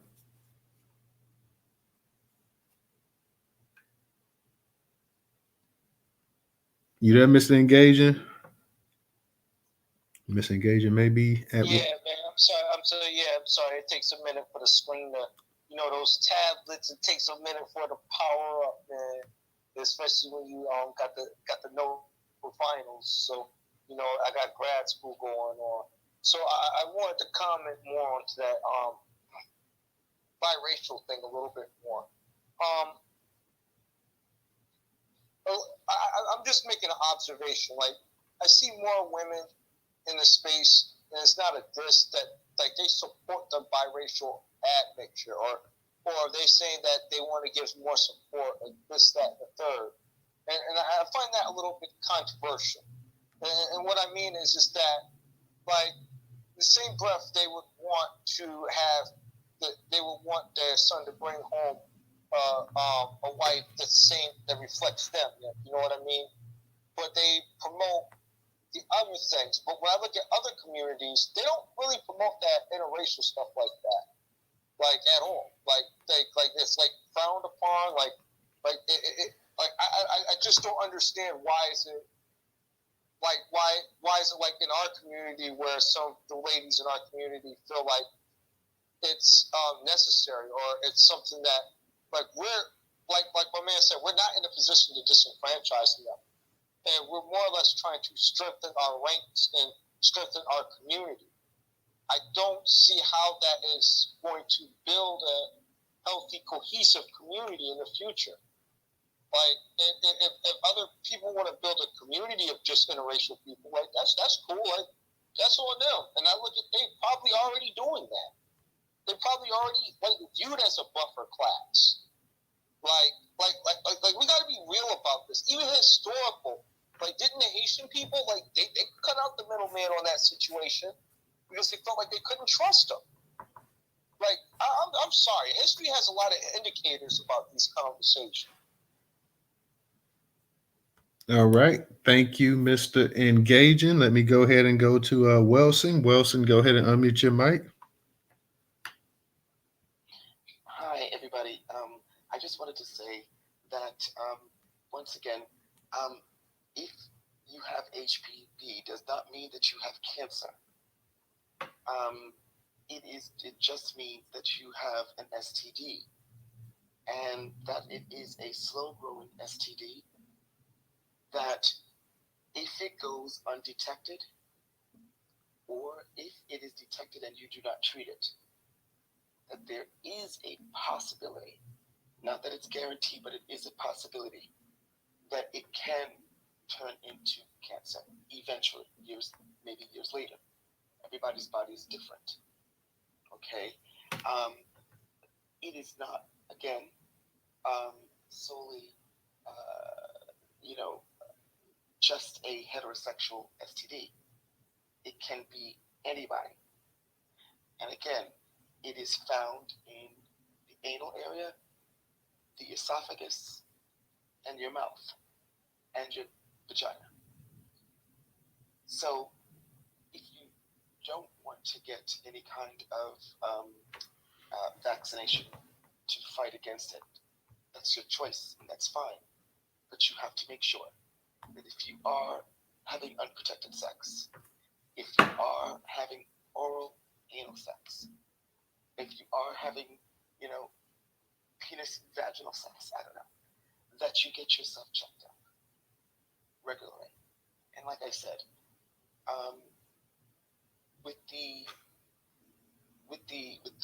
the number of people, whether they're gay or not, having anal sex, there is now an anal pap.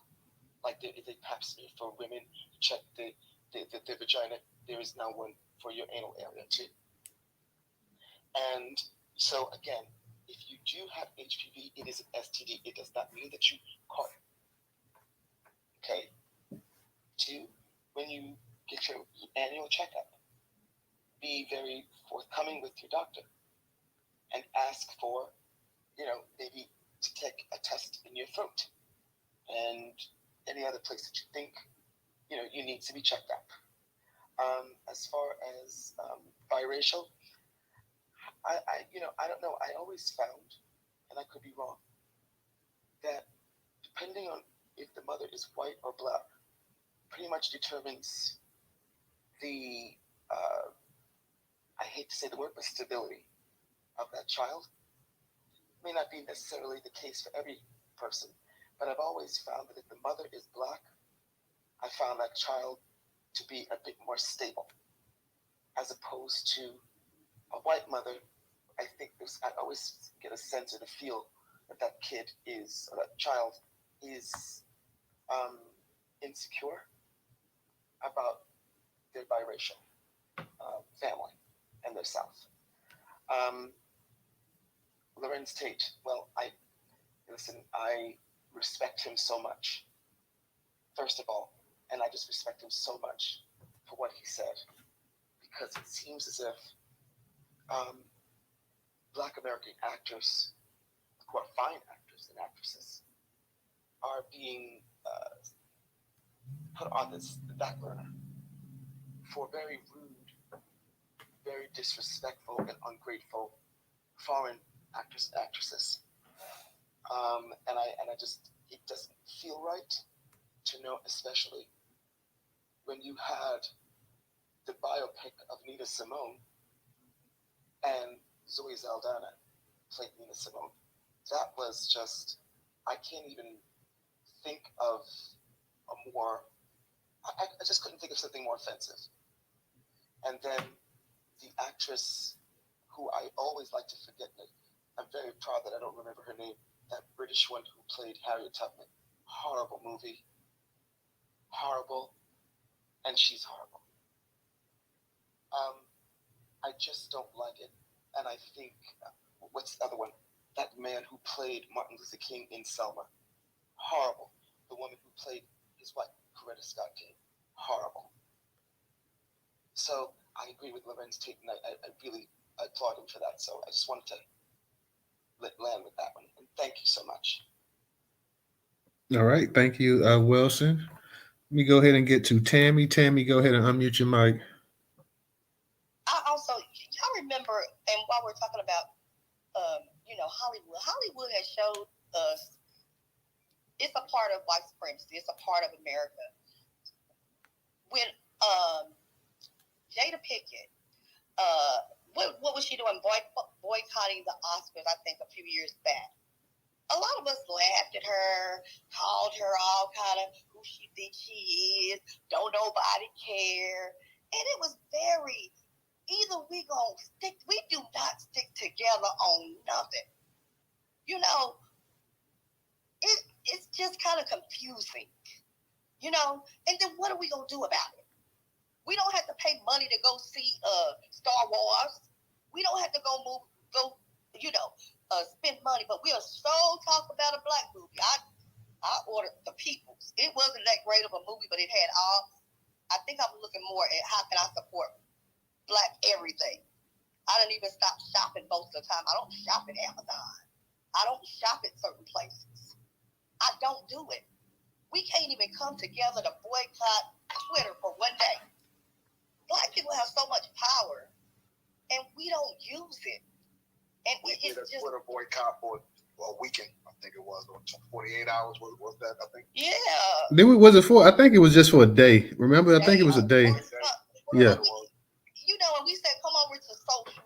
Let's look at this new platform, because once we start really turning it up instead of talking about it, we gonna get kicked out, just like they didn't like the journalists who was doing whatever they was doing. They have that power. I just don't understand why we can't understand. We can't say, be mad about something and then don't do anything about it collectively. You can't, rarely ever me not shopping at, Walmart, just me, is going to break Walmart. But Walmart was built on the backs of the Black community. So was Dollar General. So, so much. And then they leave our communities and we have food deserts. What are we going to do about it? Overwhelmingly.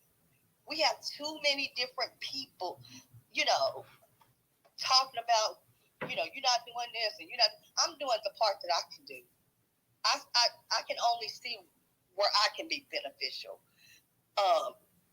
I had a breakdown today because I was just so mad at the mental health community and how the Black community was having to, to struggle to be included in anything. And my girlfriend was like, Tammy, you can only do what you can do. You do your part. Pick up your part that you want to do. It might just be calling all day to the Hollywood studios. I don't know. Hey, Tammy, real quick, if anybody wants to drop down, go ahead and drop down. We can get at least one of our people up here to drop down so we can bring a new speaker up. Go ahead, Tammy. Original drop down. Somebody, anybody. Oh, there you go, Richard. There you go, bro. Okay, we got somebody to drop.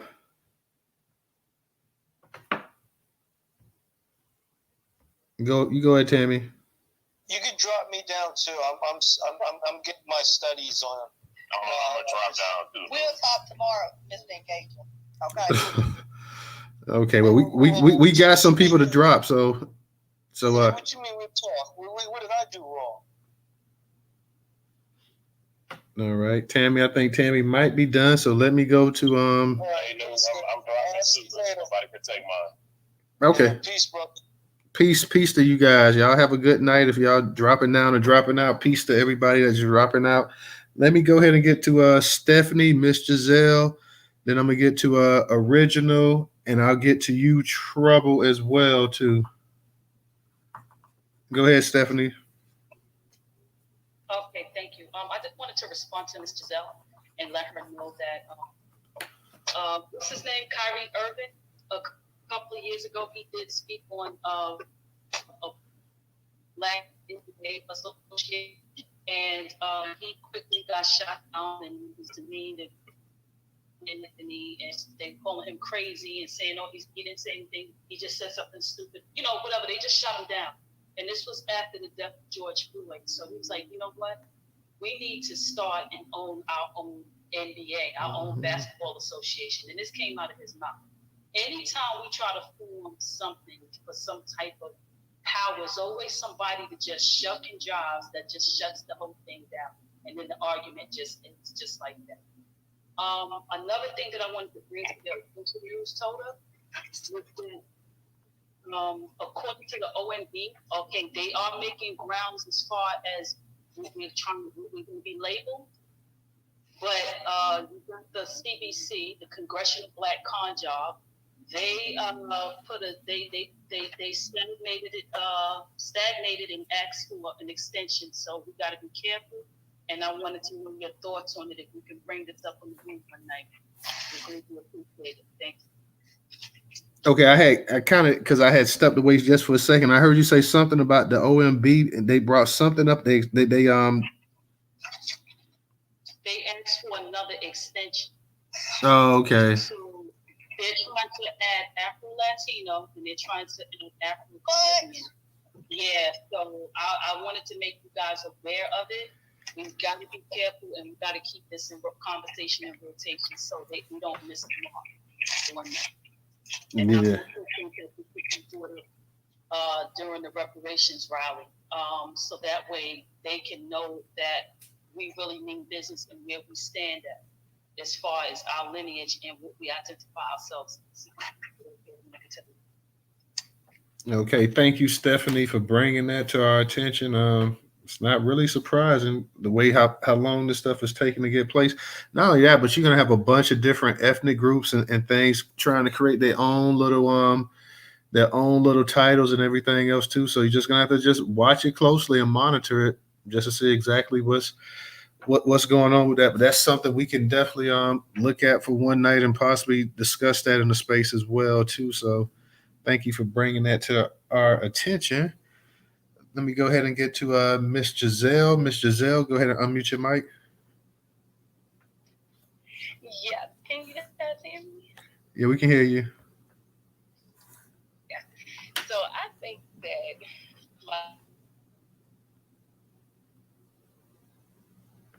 Nah, we lost you, Miss Giselle. Are you there? Hey, Miss Giselle, can you hear me? I think we lost her. Yeah. Hey, Professor DJ, y'all can still hear me, right? Okay. Yep. I think it's Miss Giselle. You may have to come drop down and come back up because I don't even know if she can hear us. Miss Giselle. Yeah, she dropped now. Let's go ahead until she comes back. We'll get to original. Original, go ahead and unmute your mic. Oh, I appreciate that. Now, I would have to say this. And real quick, hold on 1 second. DJ Professor, y'all hold it down 1 second. I'll be right back. Go ahead, original. Hey, original. What's up, Tammy? Yeah, I would say this. I think it's happening now that we are sticking together more because when Kyrie Irving put that image of that documentary out there, and then the small hats went after him, and they thought they were going to make him bow down. We supported Kyrie. Now, with some of these black entertainers now, they don't stand with us for the most part because they're concerned about their little raggedy job. But see, they want us to come out there and support them and support their ventures so they can, stay on TV and this, that, and whatever. But when we have stuff, it's like they're null and void. And so I think that has to be understood because a lot of us were saying, they can do whatever with Kanye, but Kyrie is ours, and we're not getting him. And they didn't with Kyrie because we stood behind him. But I tell you, I went after some of them so hard that they ended up blocking me, and I didn't follow them.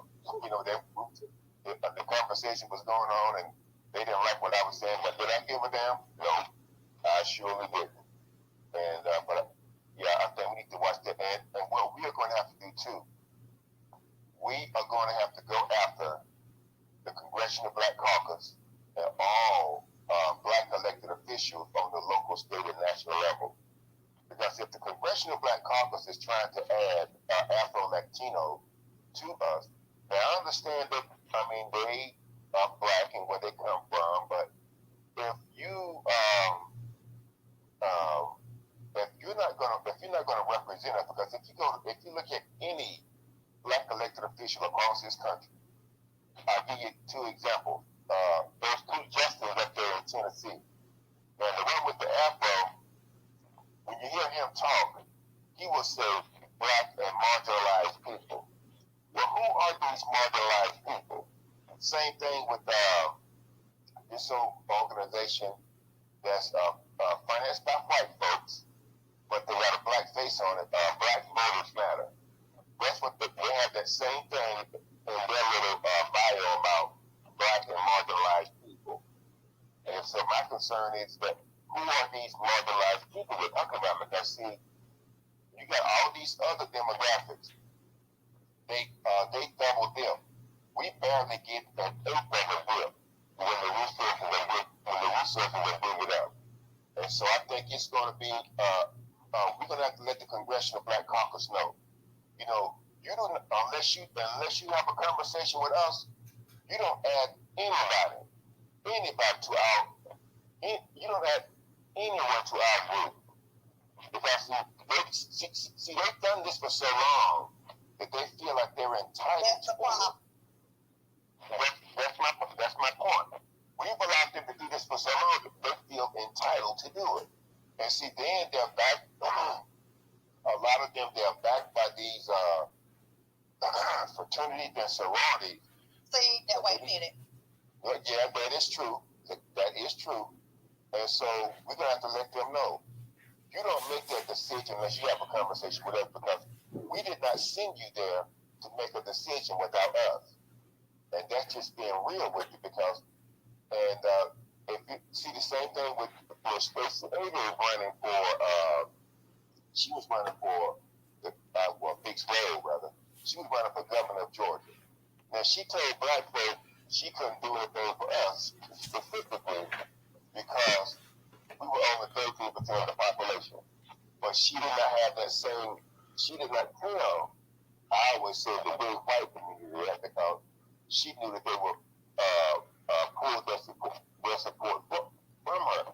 But apparently and we do it good because she lost by a greater margin than this last time that she did in 2018. You see, we have to make them uncomfortable and let them know that you don't make a decision without having a conversation with us, because the majority of these people in Congress, they don't come home and have these conversations. They just come home and just get back and relax. They don't have a conversation with their constituents. And most of them, their constituents are like over like 60%. And you're going to tell me you can't have a conversation with us? That has to stop. And part of that is our fault. You know, because I attended a meeting here regarding zoning, and I went to the library and I started asking them, well, how is this going to affect the black people? Because one of the old city council people, she stood up and said, oh, but I'm a person of color. I don't give a damn about a person of color. I'm not a person of color. She called me Negro, black, FBA, Freedman. Do not call me a damn person of color, because I'm not buying that. And they need to understand. We definitely gonna have to put the heat on them. I would like to, for everybody in this space, I've been doing this for a while. If you get a text message from someone soliciting your vote in 24, you need to ask them why they're not supporting lineage-based declaration.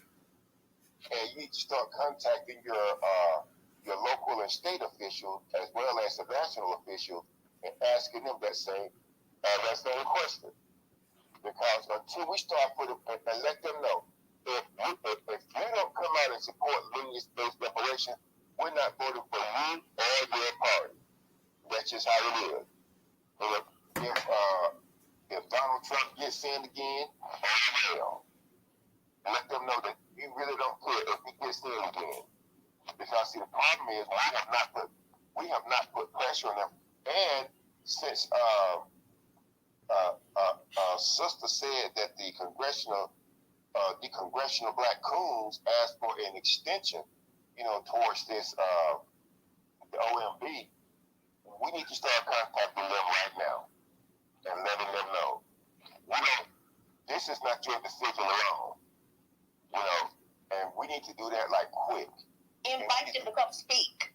We can do that too, but we need to start letting them know that this is not your decision to make. This conversation has to be had with us, but you just can't make this decision on your own. See, what's been going on is black elected officials across this country, they have used our vote to represent every demographic except for us. As I told you all, the current mayor of Atlanta, under his diversity and inclusion, ran on the gay platform. He mentioned everything that he would do for the gay community. Talked about having conventions for them to have jobs and work and this, that, and whatever. I mean, it was just straight up a gay platform. He offered black people nothing for their vote. And these fools were stupid enough to go out there and vote for him.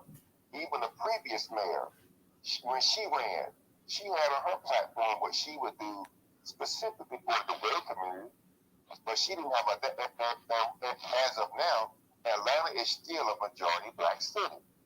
But she offered black people nothing. And she filed paperwork in a court of law for the illegal aliens, saying that they had the right to be here.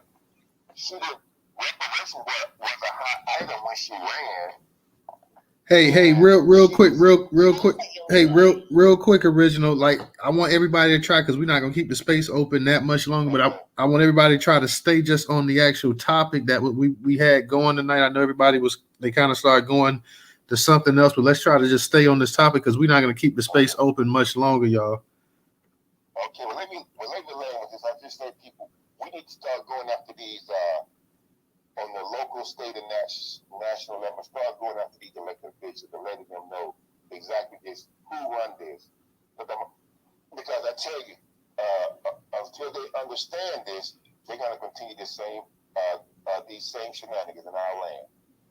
All right. Thank you, Original. Yeah, we just trying to, yeah, we're going to be closing out soon, but I want to go ahead and try to stay on the actual topics for the actual, for the space tonight. I think, Miss Giselle already went. I just had something quick to say. If it's on, is it on the topic? Yes. Oh, No, it's not. yeah. Let's keep it on the topic. I mean, serious talk. I was going to keep it on the topic, and I was just going to piggyback off of what y'all were saying about Tyree Irvin, and just say, you tonight maybe do some research. I've been watching some of these older movies. I watched Pride. I watched the Negro Baseball League and the history of them and how that whole story happened. We have got to start understanding. We make money. We make the money. It's not about starting your own, but sometimes you have to. Sometimes you have to, and we can't. We you know who they did show up and support when what was the boy who talked about his grandfather? What was the quarterback? And all the players were offended. What's his name that's down there in Louisiana? He talked about how he stands up for the flag and the because his grandfather. But our grandfathers fought too. Our grandfathers did front work too. We have just as much right to stand to be here as anybody more. But we don't say it. It's time to stop being silent. But they showed up when he started talking about his grandpa and how disrespectful. But that showed them they don't care about the black hurt, the black people who lost their lives, the black people who have a story that's horrific. But they all made these TikTok posts and let him know you used to be my brother, but you showed who you are. Sorry, but thank you, Original. All right. Let me go ahead and get to Trouble. Trouble, you'll probably be our last speaker for the night. So go ahead, Trouble, and unmute your mic.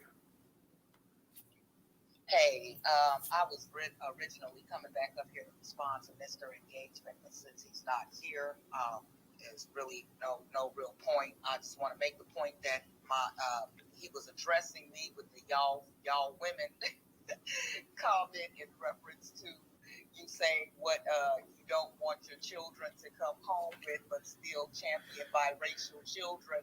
And I need the brother to stop doing that. Stop taking what people say out of context so that it fits his narrative of whatever that foolishness he got going on in his mind. And I wanted to tell him if he runs this back, seek therapy.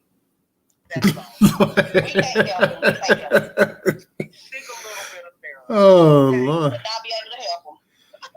Because something is definitely wrong when you hear what I'm saying and you still come up with something else in your mind to throw out there that was totally out of concept, out of context. What I want my children to do, what they're actually going to do, and what I feel about how people in the world are able to fill their world out for themselves. Those are two totally different subjects and two totally different things. They have nothing. One has nothing to do with each other. Professor, sir, if ever tell me I'm long-winded again after Original and Disruptor go, we gonna have a problem. And I love you, Original and Disruptor, but Professor, you better not ever tell me I'm long-winded again, damn it. I love y'all. Y'all have a good night. Now, Trouble, if Mr. Engaging was in here, y'all probably would have like a 5-minute back and forth. No, because you said I was the last speaker and that was it, and you was going to stand your Oh, please, this what he. Oh, brother, he'd be like, brother, I gotta go, brother. I gotta say something. Like, We're looking for sponsors for the 2023 reparations event and a sound system. And volunteers, so y'all get up on that website, reparations2023.com, reparations2023.com. Do not forget, we need your help. We need your donations. So you can hit us up reparations2023.com. Did y'all get a chance to reach out to Judge Sarah too? The devil is a liar. Hey, DJ, Professor, y'all want to say something before we close it out for the night? Oh, I really can't stand y'all. real quick, man, y'all check out the actual YouTube channel too. Third on the right-hand side. Like I said, I think we got one subscriber tonight. So we've been kind of the last few nights, we kind of only been getting one person for the actual space when we was getting like 4, 5 at the space. So next week, y'all, we got to pick it back up and try to get at least 3, 4, 5 people up in the space and tweet it out as well too. When I retweet the actual link to the YouTube channel, y'all tweet it out to your followers as well too, and tell people to subscribe to it. Leave a little quote tweet, say subscribe to the Newstoter YouTube channel as well too, because we know word of mouth how it really impacts our people. So definitely go ahead and give a little shout out, word of mouth. Let them know to go ahead and subscribe to the YouTube channel. We're trying to go ahead and get that YouTube channel up, the numbers up. Try to get up to we wish we could get up to the actual numbers here on Twitter. That would be really nice. But slowly but surely, we're trying to work that way. Also, for those that can, support us on Cash App, $Newstoter, $Newstoter. DJ, Professor, y'all want to go ahead and say something real quick? Toter, can I say one thing as far as that is concerned? If you all could like and share the post on his YouTube page, that would help with the algorithms. Also, if you're on your computer and you're not doing anything, or even if you are, if you could just play the video, you could put it on mute, but just allow it to play through, because that also helps with the algorithms. It helps to push it through. That's part of the support. So just, it's the little things that we could do to help our people out. That it don't take nothing from you. If you can support everyone financially, that's all well and good. But if not, hit them up at newstoter.com. Go to the YouTube page, press play on those videos, and just leave the house. Let it play. Leave the house and let them play from one to the next, so that the algorithms can get in there. Do those little things. Remember, we have a few more days of Black Media Appreciation Month. So if you can, like he always says, give $1. If just $1 on either one of the apparatuses that are there to put your money on. Every little bit helps, and we are all we have. We are what we need. We are the heroes we have been looking for. We are the saviors that we've been looking for. Ain't nobody coming to save us but us. Perfect way to end the actual space there. I don't even know if DJ and Professor need to say nothing after that. Can I say something about mental health? No. Mental health? Yeah, we could do the mental. We could do the mental health another time, Tammy. We'll get the mental health another. It's Black Mental Health Month. That's what we're gonna call it and focus on. That's it. Okay. Thank you. Okay. Well, that's. And we need a what is it we need for the event that we don't have yet, DJ, for the Reparations 2023? Volunteers. Reparations2023.com. We agree to agree. I don't know Professor there, but come on over to the next space. I ain't going to sleep. You already know. I'm sure we'll be holding another reparations for the month of May. We'll be holding another reparations space sometime in May as well, too, guys. So just to go ahead and keep it on everybody's mind or whatever, everybody's calendar, let you know that we'll probably sometime in May we'll try to hold another reparations because as we're getting closer to that time, try to hold another space on it as well too. So we'll definitely let you guys know when that space will be coming as well too. So on that note, DJ said he's about to start up another space, guys. So we'll go ahead and shut this one down and get ready to make our way over there. Thank you to everybody who came to the space tonight. And thank you to the speakers, the co-hosts, the listeners, everybody who tweeted out. And we'll go ahead and we will see you guys in the other space. So take care. See you original over in the other space. Original going to